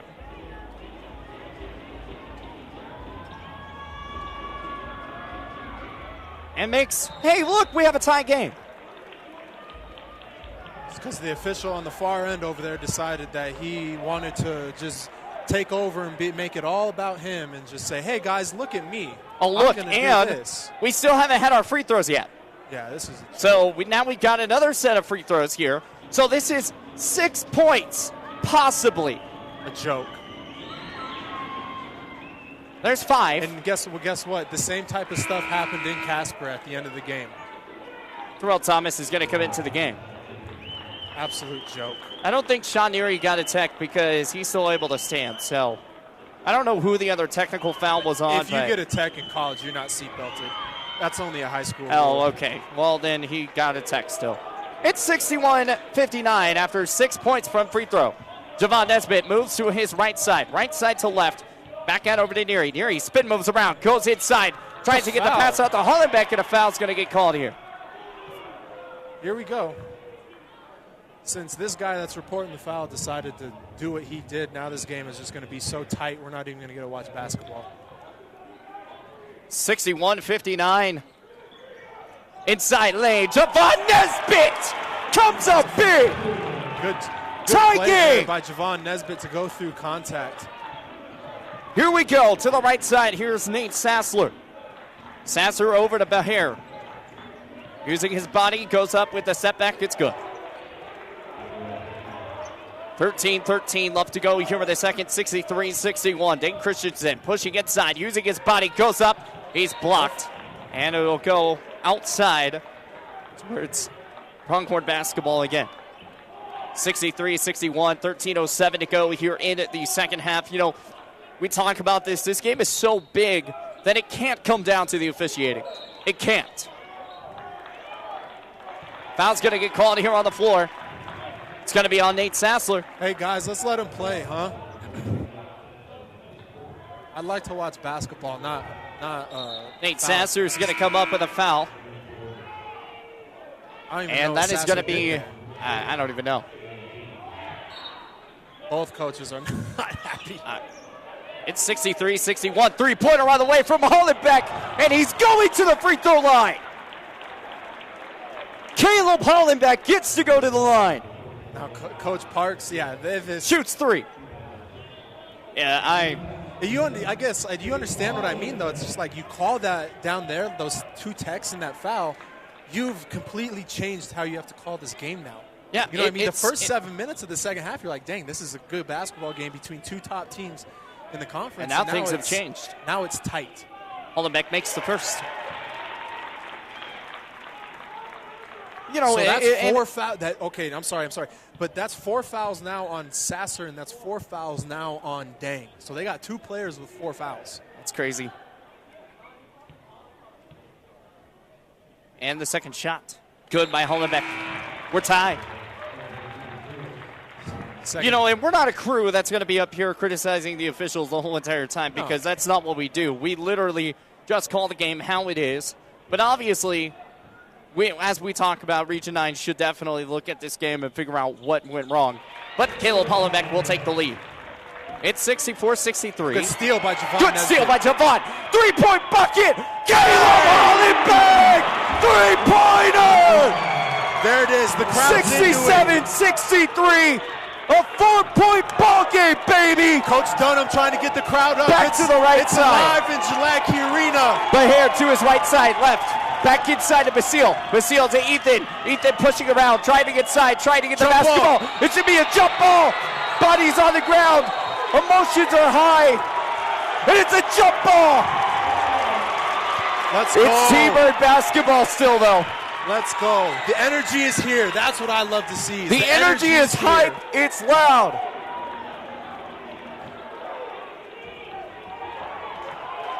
Oh, my gosh. Dude, ref the game. Ref the game. Stop worrying about the benches. Inside here to Basile. Basile to the right side. He's trying to push the baseline. Spin moves around. Having some trouble with the basketball. He can't make the shot. Javon Nesbitt with the rebound. Here come the Pronghorns, bringing this one up. Past the sideline to the left side. Left to right, 67-63. Spin moves around. Pump fakes once. Goes up with the shot. Can't get the shot to go off the front of the iron. 67-63. 4-point game still. You have a good chance to get a good possession, and you just go one-on-one. It's a bad possession. Bashir to his left. Steps back. He looked for the three. Decided not to take it. Basile to his left. Left to right, Bashir. Bashir using his body, using his motions. Back inside to Basile. Basile, long pass out to Ethan. Wide open for three at the corner. Rolls around the rim, no good. Oh, you got And it's rebound by Raman. Ball's going to go out of bounds, and it's tipped. No, it was tipped. One official says backcourt violation. The other says tipped. It was tipped. And Thomas over here says it's tipped. Yeah. It's tipped. I know. Yep. I know we're going to get those reactions. We'll get those reactions, but it was tipped. We're looking back at our replay booth, and it's tipped. It was the right call. Here's the funny thing, though. When you make questionable calls, that's the reaction you're going to get. 67-63. That's the score right now. 4-point ball game here for Gillette on the lead. Once again, thank you so much to Powder River Construction. Once again, when you partner with Powder River Construction, you are part of a team of solid, safe, practical professionals that answer customer questions and meet concerns head on to complete projects successfully. Whether large or small, all jobs are prepared and delivered with a high level care and attention on time and in budget. Once again, thank you so much to Powder River Construction being our sponsor today for Sophomore Night. We want to thank everyone that's tuning into our stream right now. Thank you so much for being a Pronghorn fan, or if you're from Casper, and tuning in here. We appreciate you on here as well, too. And again, we have no say in anything. Obviously, we're on Pronghorn side, so, a little bit more Pronghorn side, but we try and call the game as good as we humanly can. So, for Casper, that's why you've seen me get mad at some of these calls on Casper. Yeah, it's exactly. Like, where are these calls we like to be as neutral as we can, but we're also going to be loud for the Pronghorn fans. I want to see the best players on the court. I want to see Sasser on the court. He's got 4 fouls, and he's got to play differently now. You know what I mean? Those are the guys I want to see on the court. Yep. He's on the court now, but I want a good basketball game. 67-63, 4-point game. Right here, out to the right side. Basel, now he's going to shoot the floater off the free throw line. He misses. Jefferson Neary off the rebound. Here come the Pronghorns bringing this one up. Pronghorns to his left side. Neary to his right. He's going to get the ball to Thomas. Thomas, he's just going to shoot the three. Lets it fly. Rolls around the rim. No good. 67-63, 4-point game still. So you still got to make sure you're putting up good shots here. You still have 11 minutes in this game. This still is anybody's ball game. Back to be here. Darrell's he's in rhythm and he's confident right now. But here, trying to use his body inside. Use the step back, ain't good. That guy is good. That's tough. But here with the setback at 67-65. About all you can do if you're Darrell Javon Thomas. Nesbitt trying to push this one up the baseline using his hands. And that ball I thought was tipped, but I guess off the leg of Javon. Slow down. Yeah, you got to slow. And that's the thing. The intensity level right now is so high for both teams that we're going to see what we're seeing right now. We're not going to see anything the way it is. And we've got a foul or something going on. Don't know what's going on. Thomas and Bahir are talking. The emotions are high. I don't understand why. Is this official got to make his face imprinted on everything? Bahir is literally pushing on Thomas. Watch this. Thomas about to bait him. He's going to try and bait him here. Thought he was going to try and do the bait flop. Sasser to his right side. Drives in. Oh my behind God. the back lay, and that is good. That's impressive. Pete Sasser. Holy cow. Flying to the bottom of the gill. Back to the right side. Here's Jefferson Neary. Neary to his right side. Spin moves back inside. Can't get it to go. Good rebound. Good rebound by Fuquay. Fuquay high pass right over to Christensen. Christensen using his body back to Fuquay, and a foul. It's a good job by Andrew Fuquay. Going up, skying for the rebound. Andrew Fuquay. These possessions are huge. Every possession now is a big possession. It's a winning possession because this game has been so close and there's so much on the line. There's a lot on the line in this game, and again, you don't want this game to come down to fouls. That's what you don't want. You want this game to keep being the way it is. You don't want any careless mistakes, as there's going to be no good on the second. 68-67. But here's going to bring this one up to his right side. To the left. 68-67, 10-17 to go here on the second. Back to his right side. Over to Bahir. Bahir using his body. Double team. Three-pointer on the way from Raman. No good. Rebounded by Fuquay. I don't know if I like that. Leaving a shooter wide open to go double team. Back to left. Jefferson Neary to his right side. Back to Christensen. Christensen going to set things up here. Casper College switching everything. Every ball, dribble handoff, they're switching. Back to the right, Fuquay. Christensen moves to his right side. Hits the floater. Can't get it to go. Rebounded here by Raman. 68-67. That is our score right now. Back to his left. Raman over to Bahir. Three-pointer and good.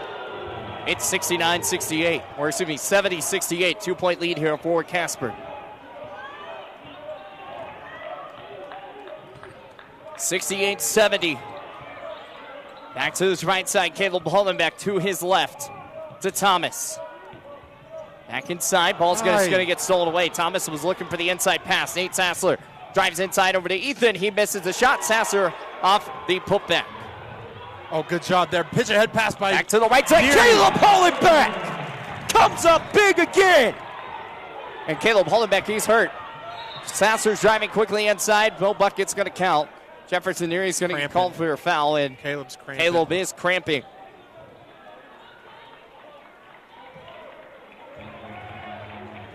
And that's pretty big. Yeah, I can't have that.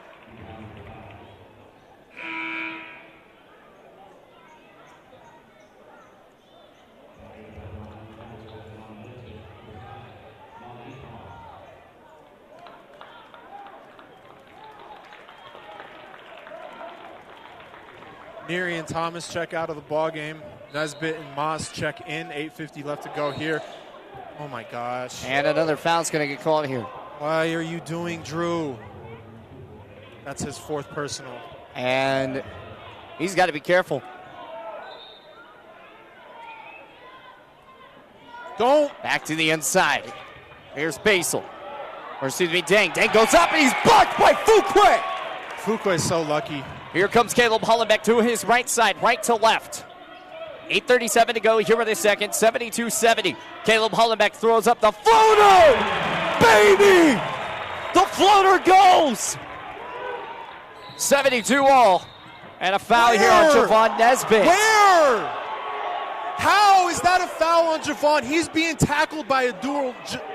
That is a horrible call. 72 all, 8:26 to go here in the second. What are we doing? And Thomas. We're in the He bonus. hooks him with his arm, and then Javon Nesbitt gets called for the foul. I don't even know. I don't even know. But again, hey, this official won't go talk to anyone. He's not going to tell anyone what they're doing. 72 all, Fuqua. He's going to come out. So bad.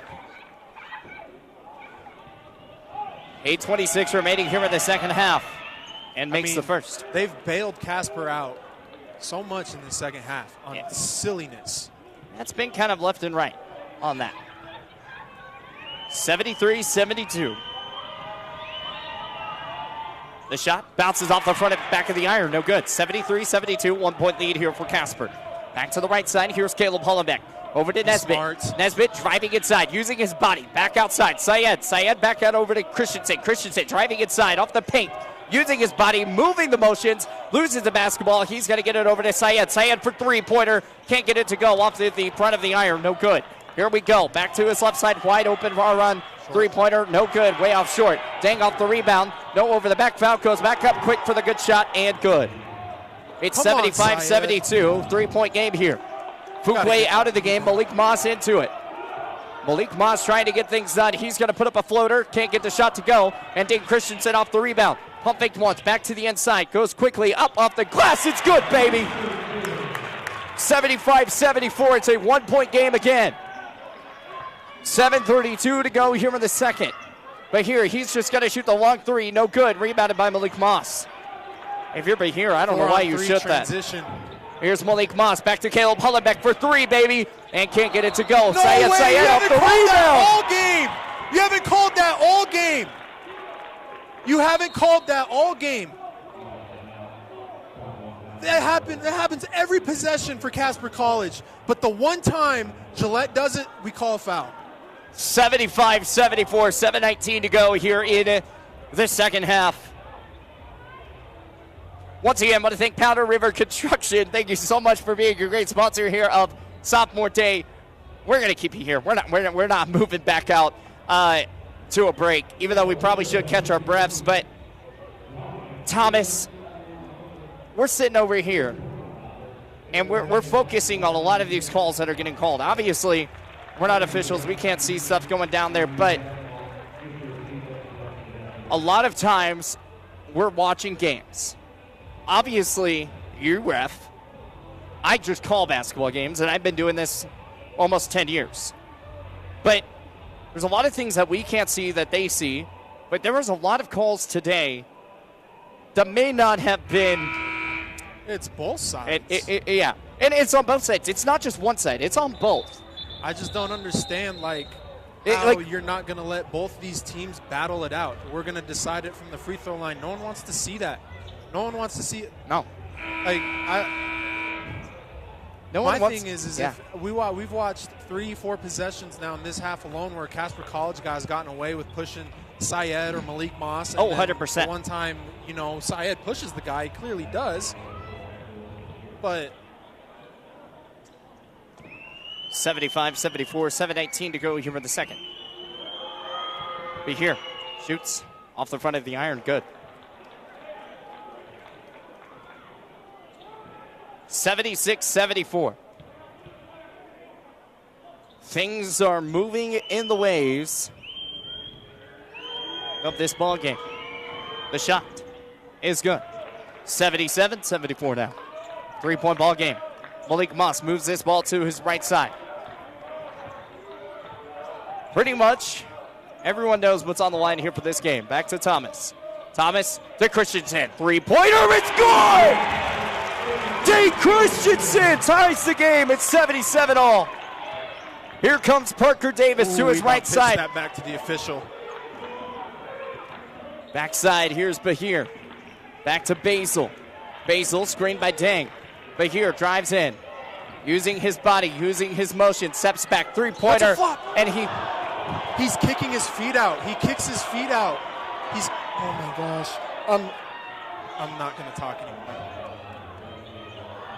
77. As the shooter, you're not allowed to kick your feet out like Bashir just did. And that's what we saw against Western Wyoming when Laramie County Community College. And they called the flop. And they called the flop. So, yeah, you can't do that.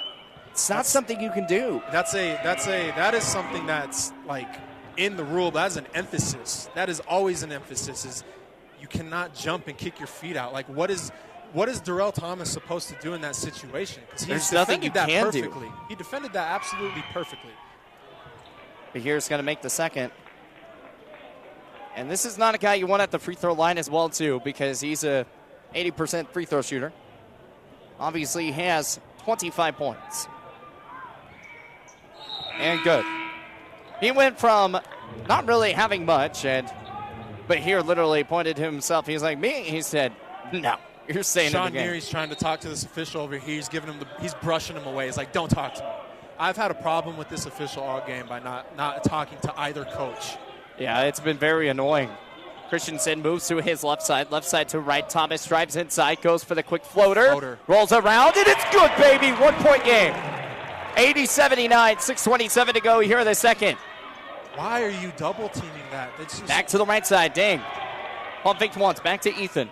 Ethan, but here literally pushed up Thomas, and nothing gets called. Back to the right side. Ethan using his body back to the inside, tipped off by Caleb Hollenbeck. I saw it too. But here literally shoves Thomas. Yep. Wow. 80-79, 6:11 left to go here in the second. Back to the right side, but here's going to catch and shoot the three. Can't make it though. Caleb Hollenbeck, and that should be a tech.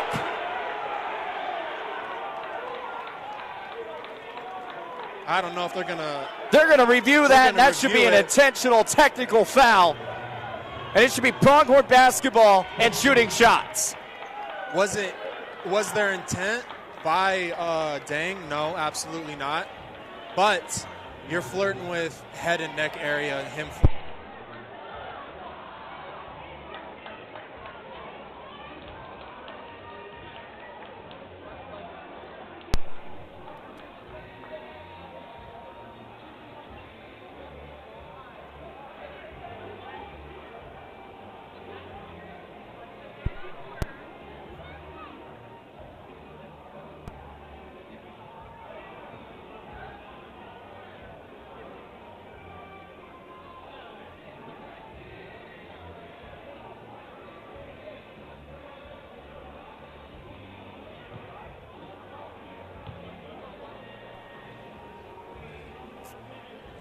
All right. We apologize, had some technical difficulties. We just lost power for a second, but we are back. Yeah, my big feet accidentally kicked out the plug. My bad. So we're back here now. As I was saying there, I don't think there was really any intent there. I think what you're looking at is the head and neck area. Questionable. I don't know. I'd like to see them move on and just call it a common foul. But common foul it is. So I agree. I'll agree with that one. because Dang had no intent. There was no, it was just two guys going for the ball and a bigger body hitting a much smaller body in the air. So I like the common foul call there.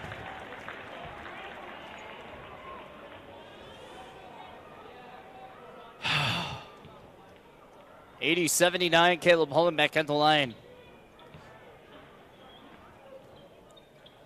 And misses. 80-79, still the score. 6:02 remaining here in the second half. Back to far side, Bahir. Bahir past the tie line. Tie line to the left. 3-point line out to the right wing. Right wing to left. Here's Bahir. Driving inside. Inside pass goes to Dang, and good shot from Basile. Basile comes up with a big play, and it's 82-79, 5:42 to go here with the second. Caleb Hollenbeck to his right side. Malik Moss back to Christensen, using his body back inside. Goes up for the quick shot. Can't get the floater to fall. Javon Nesbitt off the rebound and a quick foul. Good rebound there by Javon. He'll go to the free throw line for the 1-and-1. That foul is going to be on number 22, Sasser. So that's two players with 5 for Casper College. Dang and Sasser are now fouled out, and that is big. That's this huge. one is the bigger of the two that fouled out, and with a lot of time left to go. And that's where you look back, it's almost like... Hold on, they want to review. They're saying the foul was on Ethan. The official is calling this one here. They should review this. I'm going to be honest, they should review this. They're going to review this. You can only review it for timeout, so he's going to call timeout. They're going to review the foul here. Honestly, it's going to be hard to tell. See, perfect. As much as it helps the Pronghorns with Sasser being out, you want to get the call You want to right. make sure the call is correct. My fear is because this game is so big. My fear is that just from the camera angle and the people in that area, it may not be big enough. You may not have enough evidence to overturn it. But that is one of those things where you want to make sure that the right call is being made. Just because Sasser, that's a big loss if Casper College does lose him. That's huge. That's beyond big. I don't think they can. I don't know what they're seeing. I don't know what they're talking about here. Hopefully they're getting ready to get yelled at or not yelled at. So, nope. Foul's on 22. Yep, so he's fouled out. So Nate Sasser is out. And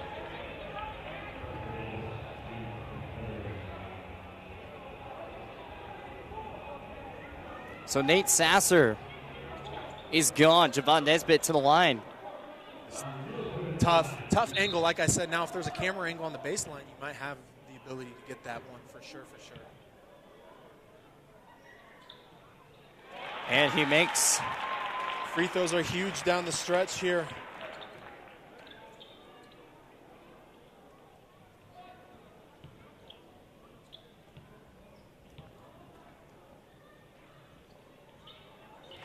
And he makes both. That's big. So here we go with another one. Double that. Not trying to get a foul here. Back out over to Aron. Aron drives inside off the lane. Back quick. Quick over to Parker Davis. Davis over to Bahir. Bahir to his left side. Left side wing. Back to the top. Top to left. Inside three-pointer. It's good by Parker Davis. Pure shot by Parker Davis there. Can't leave those guys open in the corner. Too big of a game to do that there. Uh-oh, Caleb. Quick three-pointer, Caleb Hollenbeck! Gets the three-pointer back. It's a 4-point game. Or excuse me, 2-point game. 1-point game. My goodness, I can't do math. Foul's going to get called here. We got high school royalty in the building with Thunder Basin and Campbell County both in the game, both in here. So that's going to be number 5 for Jefferson Neary. And that's big too. Jefferson Neary fouls out, and that's 6 points for him.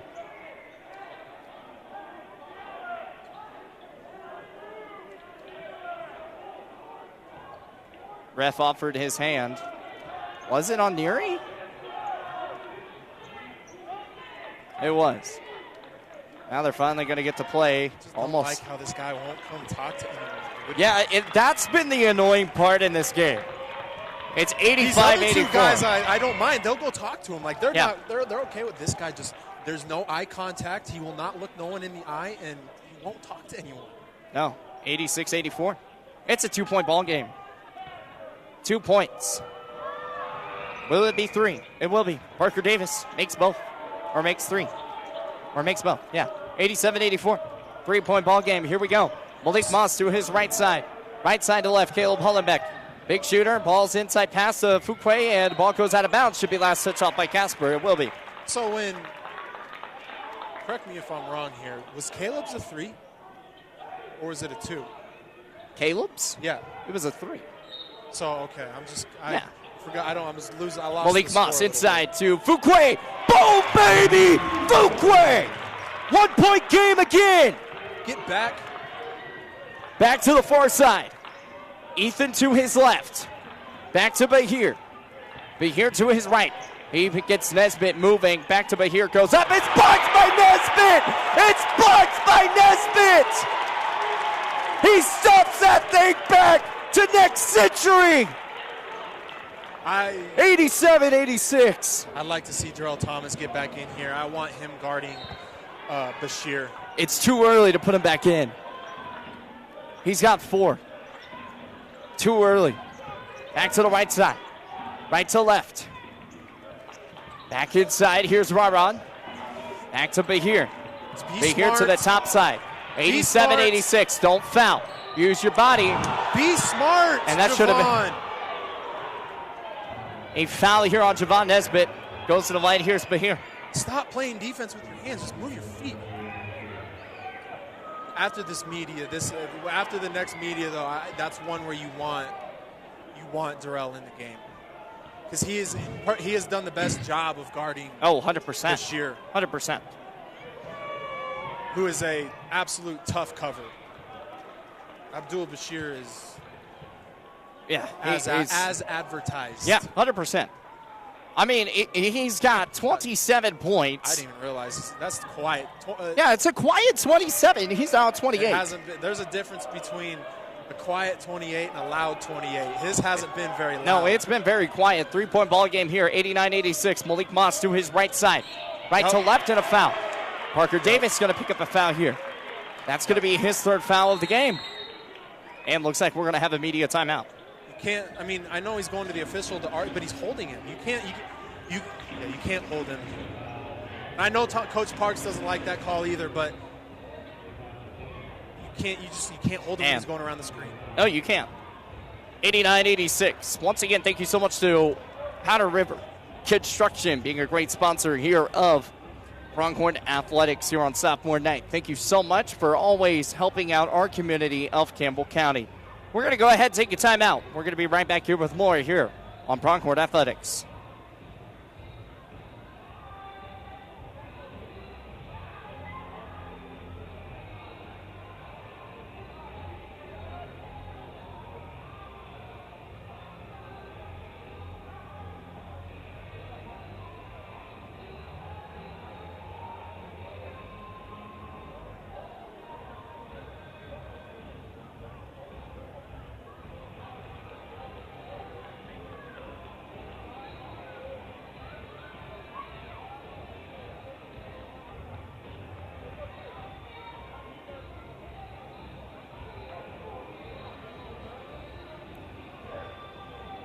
$89-86.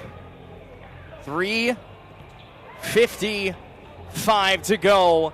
And we have some college news. Seton Hall upsets UConn. 89-86. That's your score right now. 3:55 to go here in the final minutes. At the line, shooting 2. Coming up here in a few moments. And we talked about Bahir. He has 28 points. It is a quiet 28 points. Caleb Hollenbeck, a quiet 21 points. Dane Christensen, a quiet 24 points. It's all been quiet today. Nothing too loud. You just get lost into the game, and everyone's kind of filling in their parts that no one's really taken over for a stretch. Caleb Hollenbeck makes the first. Last 3 minutes and 55 seconds, though, I would expect that Abdul Bashir has the ball in his hands at every single possession. Both teams are in the double bonus. 89-87. So if you're Darrell Thomas, you have to do a great job defensively right now. Considering you have Darrell Thomas, he only has two fouls. So he's, I don't know why he didn't get in a lot sooner. Back in. Back to the right side, right to left. Fuqua has 4 fouls, and it's out of bounds! Pronghorn basketball! Abdul Bashir set up Darrell Thomas. So good. So good. He was wide open. That would have been, if that pass was a little crispier. 89-88. That would have resulted in 2 points for the Thunderbirds. Resulting. Malik Moss. It's the inbound. He'll take it to his right side. He's driving. Using his body. Spin moves around. Goes for the shot. And he's off the side of the backboard. No good. 89-88. 3:29 to go here in the second half. But here to his left side. Back to left. Back to right. Basile driving inside. Charge. And that should be a charge. It will be. The charge goes down. 89-88. That's huge because I'm pretty sure he made that shot too. I'm pretty sure he did too. Good That's call. big. That puts 3 fouls on Basile with an 89-88 game. Number 1 seed on the line tonight. Hosting a conference tournament on the line. Winning Region 9 in season play. 89-88, 3:16 to go here in the second half. Darrell Thomas to Caleb Hollenbeck to his right side. Right wing moves inside. Pump faked back to his left. Caleb Hollenbeck inside pass. Nesbitt drive in. Darrell Thomas wide open for 3 at the corner. Can't get it to go. Rebound by Christensen. Caleb Hollenbeck brings this one up. Steps back. Now he's going to set things back up. Back to the right wing. Right wing to left. So Nesbitt driving inside, using his body, goes up with a floater, can't get it to go, and a foul's called. Javon Nesbitt recognized the mismatch on Aaron Sievert, and he took advantage of it. Aaron with the size disadvantage there just tried his best, but he ended up fouling him, and that's why the shot came short. 89-88. I feel like I've said that a lot about it, both coaches today. Yeah, both coaches are not. Come on, got to make a few throws. Missed the first. You got to make this one at least tie it. You got to. 2:51 to go here in the second. And the shot. It makes. We got a tie ball game again. 89 all. Ethan's going to bring this one up now. Ethan to his right side. Back over to Rarin. Rarin to Basile. Basile using off the post. Goes up. It's blocked. Christensen. Slow it down. Hands slow up. Down, Javon Nesbitt trying to slow things down. Long pass inside to Malik Moss. Back to Christensen. Up to the corner. And 3-pointer. No good. Nesbitt off the secondary. He's fouled and gets to go to the free throw line. Dan Christensen wanted the foul there. But Nesbitt got it. But Nesbitt got it there.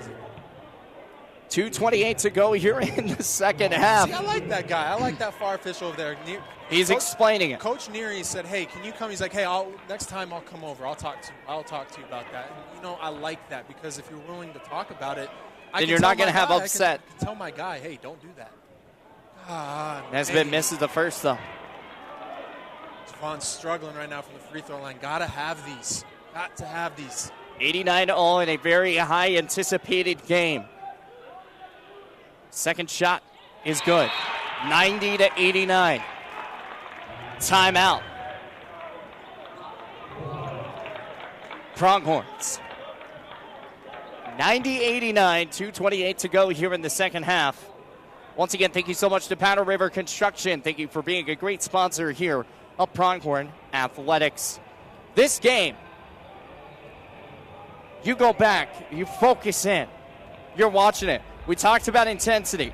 There was a little bit of a lack of intensity for the past 5 minutes, and all of a sudden it's gotten back to where it needs to be. 90-89, 2:28. What do you want to see from the Pronghorns in the last 2 minutes? Just solid, being solid, finishing strong, rebounds, stops, and winning possessions. You just got to make a winning play. you know? And that goes for both teams, really. If you're Casper, it's the same way. You have to score out of this timeout, and you have to go get a stop. If you're Gillette, you have to stop and get a score. So the first team that can get 2 stops in a row is going to be the team that has the advantage coming out of this timeout. So this possession here is huge for Gillette. If they can get a stop and score here, and then another stop, they're in complete control of this ball game. Because now it's winding down. 2:28 left to go. 30-second possessions. Now it's where it counts. Every possession literally matters. Yeah, every possession. You're in the double bonus, so you got to start making your free throws as well too. And that's been one of the big keys we've talked about in every single game. Free throws, free throws, free throws. Say that 15 times fast. Back to the inside. Here we go, but here. He's going to bring this one up. Guarded, double teamed. Back outside.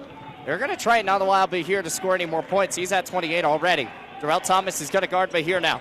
Back to Bahir. Bahir sitting at the top of the logo. Thomas doing a good job defensively. Bahir being shifty out to the inside. Long pass to Parker Davis. Three-pointer wide open, and that's short.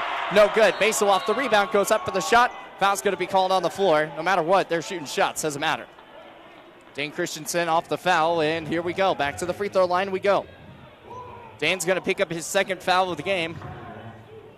And Basil's going to go to the line, shoots 2. 50% or 57% free throw shooter on the season.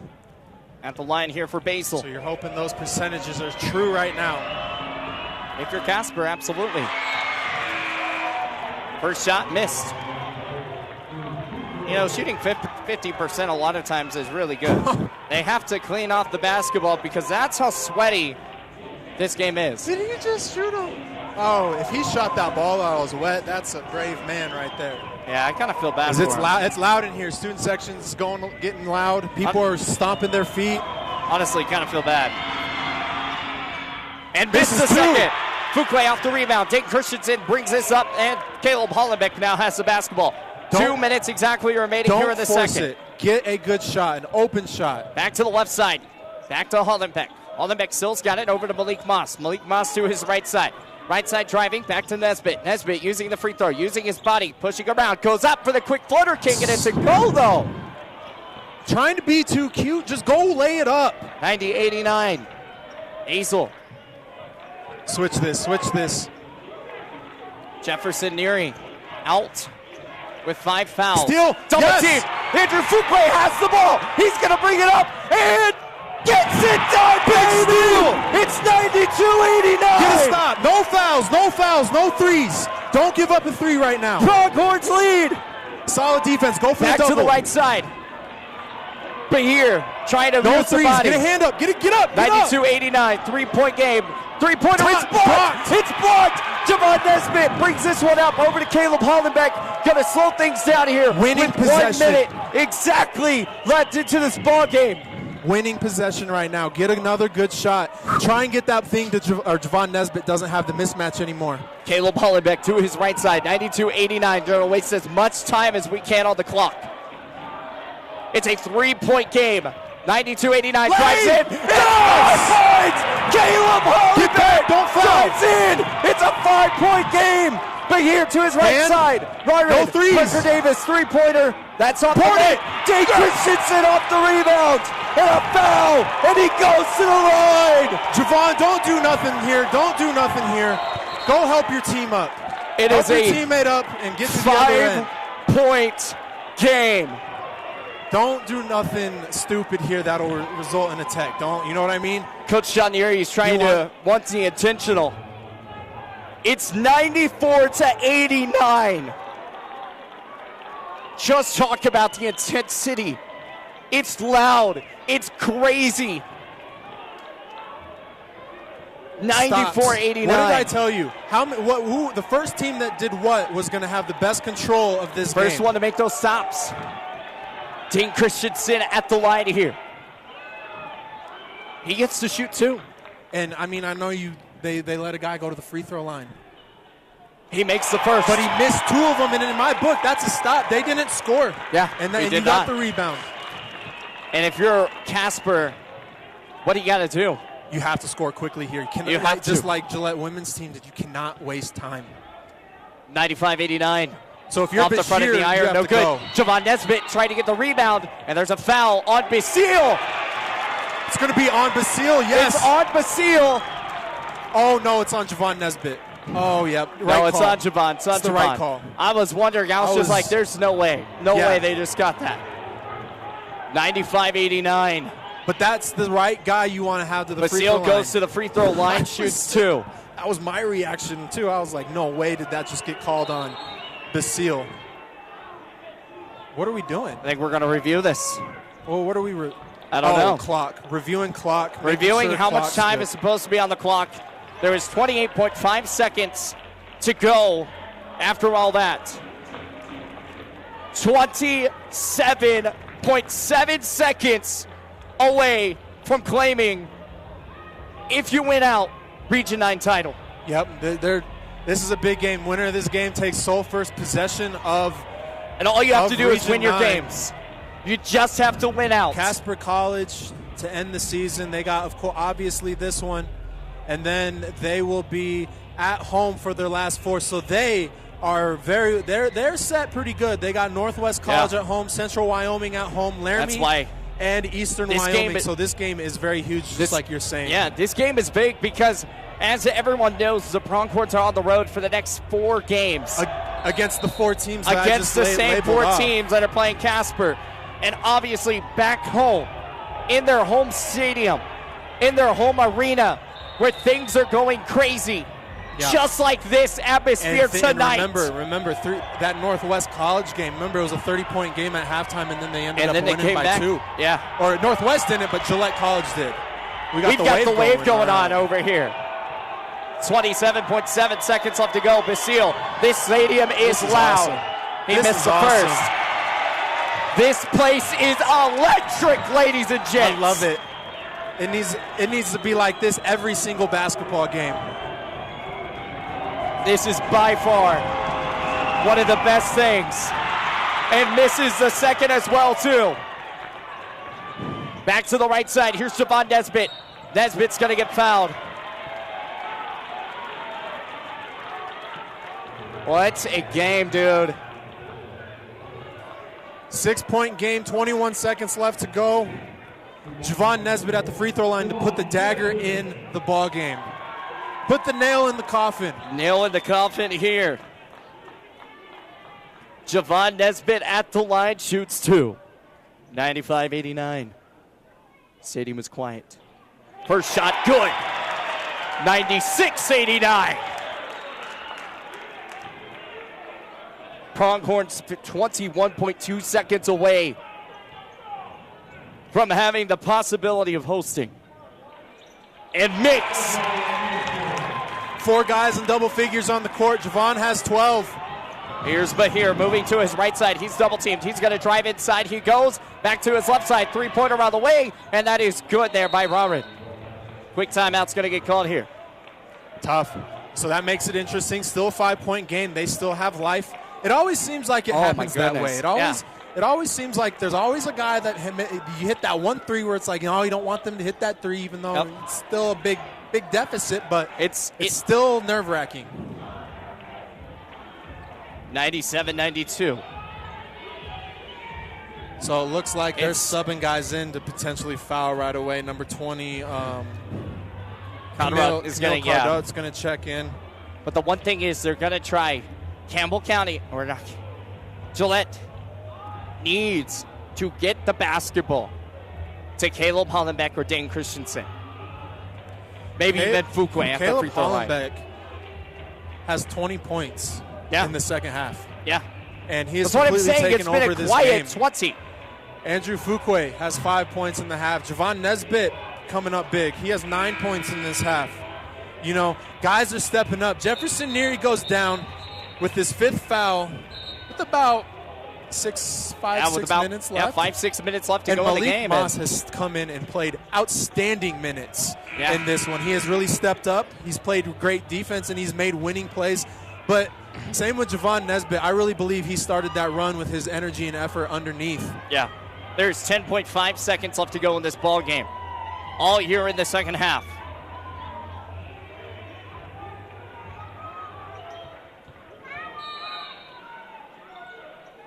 Javon Nesbitt trying to get the ball inbounded over to Malik Moss. Moss not going to be able to get the foul, and he will finally get the foul there.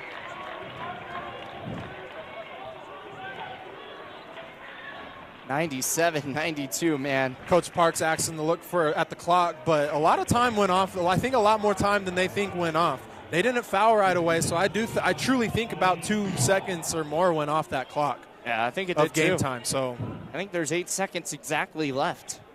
Malik Moss makes his. That's the dagger. 8 has to make 1 at least. He makes it. 98-92. Abdul Bashir is going to check you back into the ball game. And just what a game for both teams. 28 points from They him. came out strong.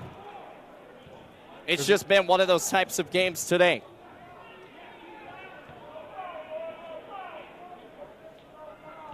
Coming in here, Malik Moss off the second shot. It's good, baby. Timeout, Pronghorns. 7-point lead here, 8 seconds left. Don't foul. No time, no need to foul. No need to foul at all. Student section getting loud. 99-92.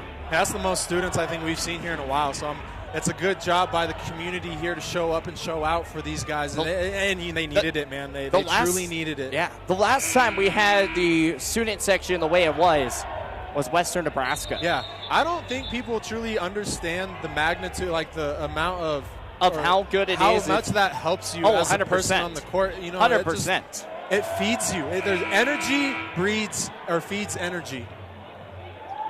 1,000%. Here we go, setting it up for the final plays of the game at 99-92. Back to the right side, Bashir. Bashir, long pass ball is going to get out to Parker Davis. 3 seconds, 0.2, 2 seconds, 1 second. Parker Davis drives inside. That's ball game! That's the ball game! The Pronghorns are moving! And it's going into a quick fight out to the far side. That one's going to get taken away quickly. Yeah, come on, guys. A good basketball game has ended to an almost brawl. Fuquay is having some issues here. They keep talking. This is by far craziness. See what happened here. Looks like a player shoved looks like a Casper College player shoved one of the Gillette College players, and they weren't doing none of that. Gillette College takes a big win. Big win. Over big Casper win, baby. College. It is 99-92. Malik Moss just...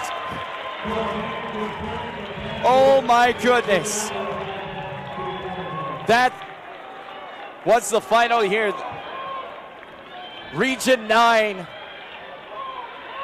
in-season tournament has a chance to host now. What a game, ladies and gentlemen.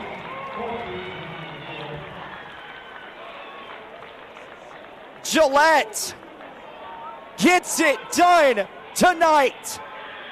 99-92, an 8-point win. Wow. What a game. And this Pronghorn team has fought off adversity, fought off everything.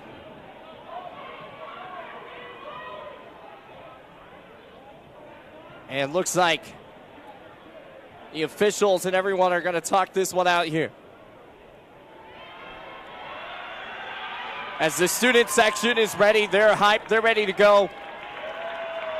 The officials just want the team off the court, and the court storming of the few students that are here, of the full student section, is happening.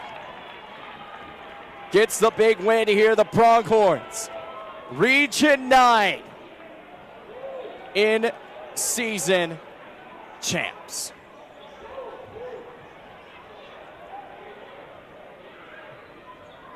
All they have to do is win out, and they host the conference tournament here.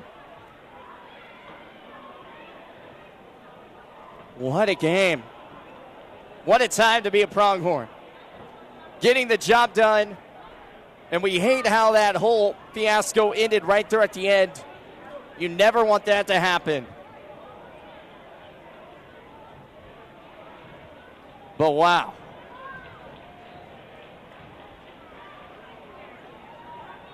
You know it's a rivalry when that type of stuff happens.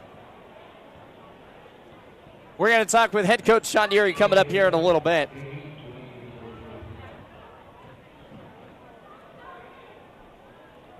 There could be some things going on here, as they're going to find out who pushed who started that, because one person could be suspended for the first game, which is why Coach Sean Neary is sitting over here to the side. During that whole brawl, they're going to find out who started it. Whoever started it will get the suspension. Fuquay may end up having to sit out a half of basketball, but that would be big because, man, if that happens, Campbell, obviously Gillette is on the road for the rest of these 4 games. It's not going to matter. No one's going to get to come shoot shots. 99-92, that's going to be the final. But it's a matter of who started what. And chaos has ensued. I believe coach is getting talked by the AD of Janie. And they're looking it over here as well, too. Terrence over there with Thomas Bush. He's looking it over as well. An 8-point win here for the Pronghorns. A good game you don't want to see end the way that happened. It's not the way you want things to end. But they're going to have to keep looking at this, which is why we're not going anywhere. We're staying here. A big win here. It's an 8.7-point win. 99-92, the final. And they're still looking this over. They're going to see who shoved who first. We're going to have stats and everything coming up here in a little bit.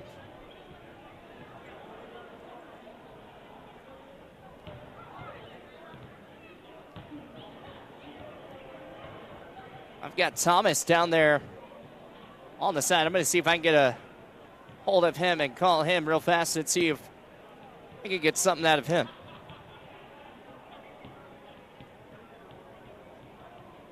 They're still talking this thing over. We're going to take a timeout real fast.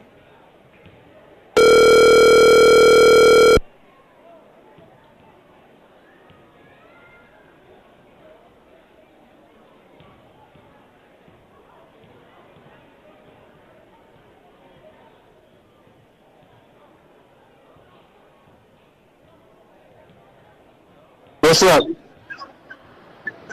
Can you hear me? I can't hear you. Yeah, I got you. Can you hear me? Okay. Yeah, now I can. Okay. Hey, what'd you see? I know you were checking it. So, no, I didn't see anything they're showing me from the last Casper game. So basically what happened, I think, was what I heard from people around the baseline here is someone from Gillette pushed the ball in one of the Casper players' chest. A lot of he said, she said from, because I didn't see it, but that's kind of what started it, I guess. But I don't know. There's not enough from the angle to see anything. Okay. Gotcha. So, Yep. yeah, I wanted to try to see, because I know you were messing with the stuff, and we're still live on here. Wanted to see what you saw.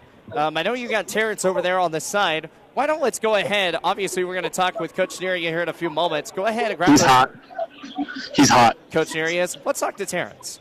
Oh, no, yeah, with my mics? Yeah, with the mics. I'm going to hang up on you. Bye.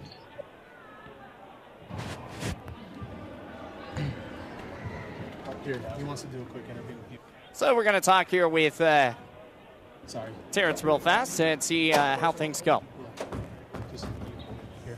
Joining in back here with assistant coach Terrence Dunham here. You know, a lot of stuff still going on out on the court, but let's just talk about how the boys played and battled. This was a highly aggressive game, and I felt like the guys did their job. First of all, man, I just want to thank both teams for playing hard. But we played composed. Yep. I think that was the word for the week, just being uncomposed. We knew Casper was gonna make the run. We knew we was gonna make our run. We made our run at the right time. And then, if it stands, if all this stuff just blows over and stands as a win, you guys control your own destiny on the road, which is going to make it, a little bit tougher. But what's going to be the message moving forward? Like, okay, hey guys, we're on the road. We're in sole possession of our own destiny and hosting a tournament. Well, just understanding the rhythm. I mean, especially coming off this game, I think it's this one.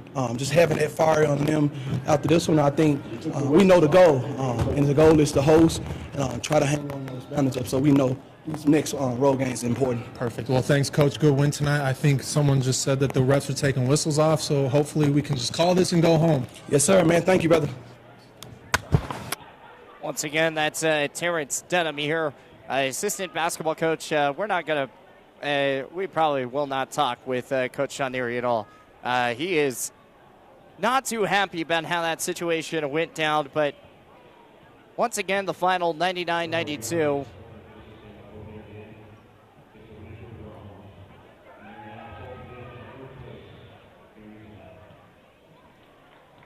So it will go down as a win, even after all that craziness happened. I mean, it was 99-92. Of course it was going to be a win, but it was deciding how, if they were going to shoot extra shots or how things are going to go down. But, yeah, a lot of craziness. A final win here. Pronghorns win 99-92 and also claim number 1 in Region 9 basketball, which is really big because now if they win out throughout the rest of the games, they have home court advantage throughout everything. So 99-92, the final here, 7-point win. We're going to try and talk with a couple players as well, too. We're going to wait to see if we're going to be able to get anyone coming up here in a few moments because obviously Coach is going to go talk, figure out what went down. I mean, that's first and foremost. But Pronghorns control their own destiny now. All they have to do is win on the road, win out. And the other thing, 13-0. Here at home. An undefeated home season gets things done here and big time. That's what you want to do. You want to make sure you go 13-0 at home.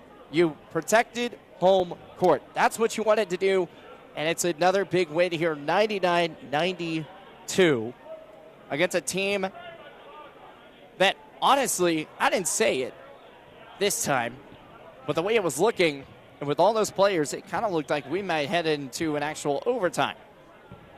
But no overtimes. Not one overtime here at Pronghorn Arena with James Ladeke at the James K. Ladeke Arena. No overtimes, no nothing. 99-92, the final here. Once again, a huge shout out here to Powder River Construction for promoting our sophomore night here. Thank you so much as we will be back here with a 7-point game, and they're on the road.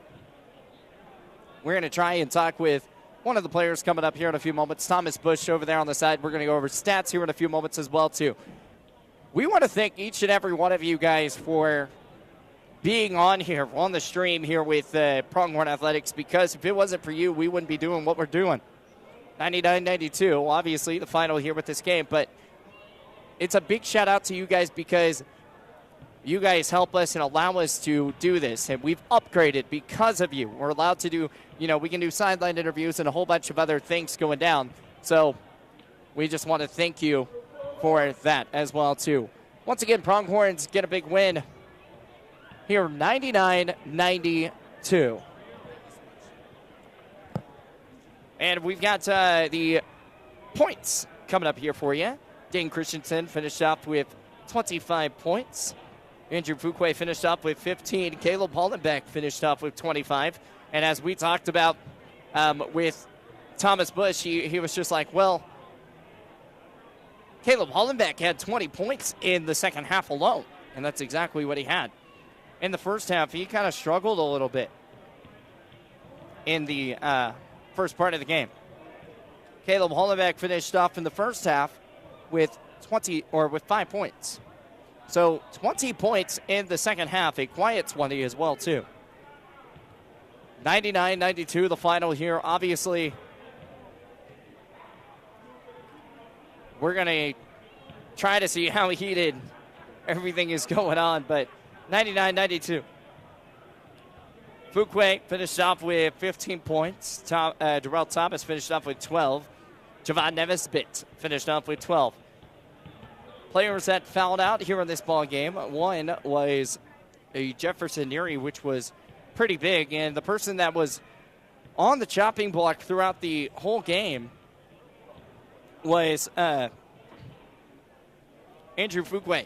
He had 4 fouls. So 4 fouls just in total with all that. It makes it harder to win ball games with that. Also technical fouls. Gillette College had 1. They called it on the coach. But but they shot 6 shots.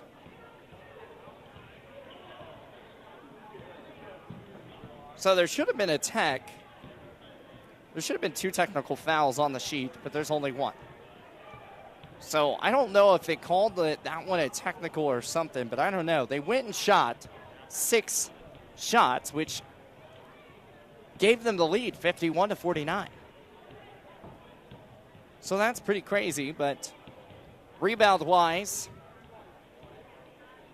43 rebounds to Casper's 50. It was not the best rebounding type of day here for the Pronghorns as they got out-rebounded by 7.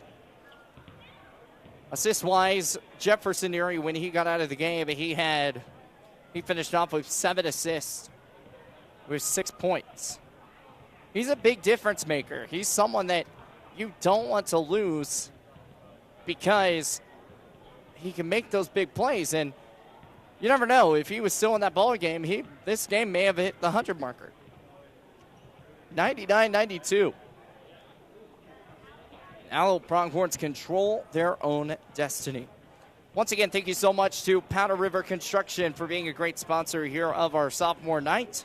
And a big shout out to all of our sophomores tonight. Once again, when you partner with Powder River Construction, you are part of a team of solid, safe, practical professionals that answer customer questions and meet concerns head on to complete projects successfully. Whether large or small, all jobs are prepared and delivered with a high level of care and attention, on time and in budget. In Powder River Construction. We're going to go ahead and take a timeout. We're going to be right back here with more. We've got player interviews coming up your way here in a few moments as well, too. So stick around. Don't go anywhere as post-game coverage will continue after this.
Can you hear me?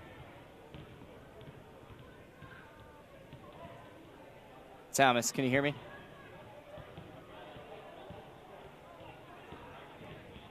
Hold on, we're going to do this another way.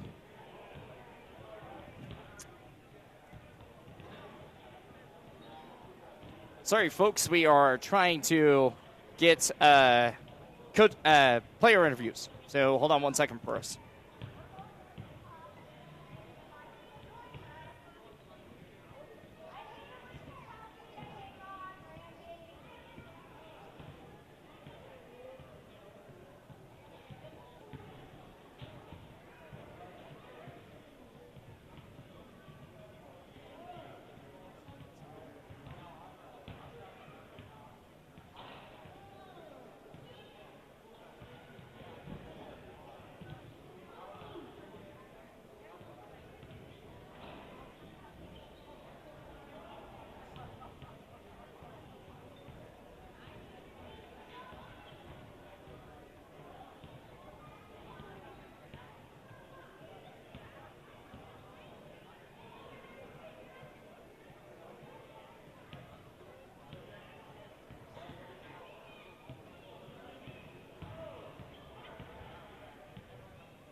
Still number 2 in my book. Hey, it's all good.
Well, that works.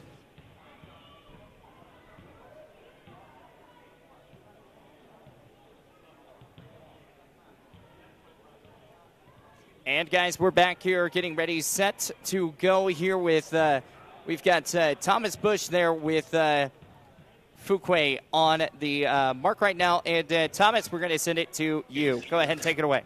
Yeah, no, I'm actually here with Darrell Thomas in the locker room. And, you know, win tonight. And I thought, when I said MVP coming in here, I thought your energy defensively really changed everything on Abdul. Just talk about what you thought. I mean, I know he ended with 28, but it was a hard 28. I mean, I just go into the game like, how can I affect the game other than scoring? Because I haven't been scoring the ball recently good enough, but I can always impact my team with defense and energy, get some steals, get to the basket. That's how I want to start the game out.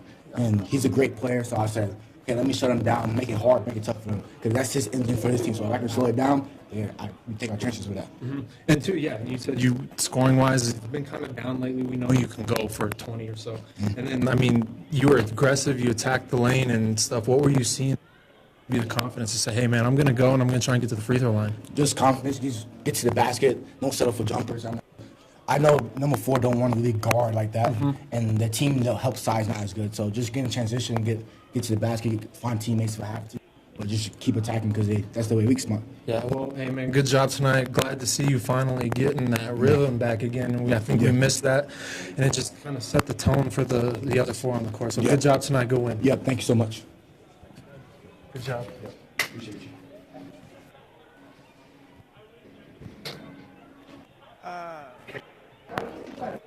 And once again, there we go with Thomas Bush out there with Andrew Fuquay. And Thomas, I know you can hear me right now, but let's just go over the fact. I mean, kind of closing this thing out. I mean, what have you seen so far from this Pronghorn squad? Obviously, in the locker room, waiting to get the orders to leave. But how's the locker room in there? Oh, it's good. I mean, everyone's upbeat. Malik's still here. I was going to talk to him real quick. I mean, I know you want to. I just wanted to interview them real quick. First off, Caleb. Hold on one second. Hold on. Yeah. There you go. Now you're on Mario's mics. Thank you. All right. Joined Caleb in the locker room, and second half you were big time. 20 points in the second half. Just talk about where that confidence came from and how everything just fell together in the second half for you. Yeah, I think second half we figured it out we were moving the ball a lot. We found a lot of open looks, and then we rebounded very well. I thought we handled the pace. We made them shoot some tough shots, and then held them to less points than us. Yeah, no, I thought his energy was good. Malik over here, he, Jefferson fouls out early in the ball game, and coach subs you in, to play some big minutes down the stretch. I thought you came up defensively very well, not fouling. So just talk about what kind of your mindset was down the stretch to help close it out. Well, coming into the game, I was kind of a little shaky. I wasn't really doing my role, and coach got on me for that. So once I got back in after Jeff fouled out, just valued my minutes, time I had on the court, and just did what I needed to do for my team. Yeah, and then Todd, defensively, I mean, you're one of the quickest guys on the court, obviously, and one of the most explosive ones. When you're guarding guys like that, like Abdul Bashir, like that, do you just take pride in? I'm not going to let him get anything easy, even if you kind of give up a foul that's at half court.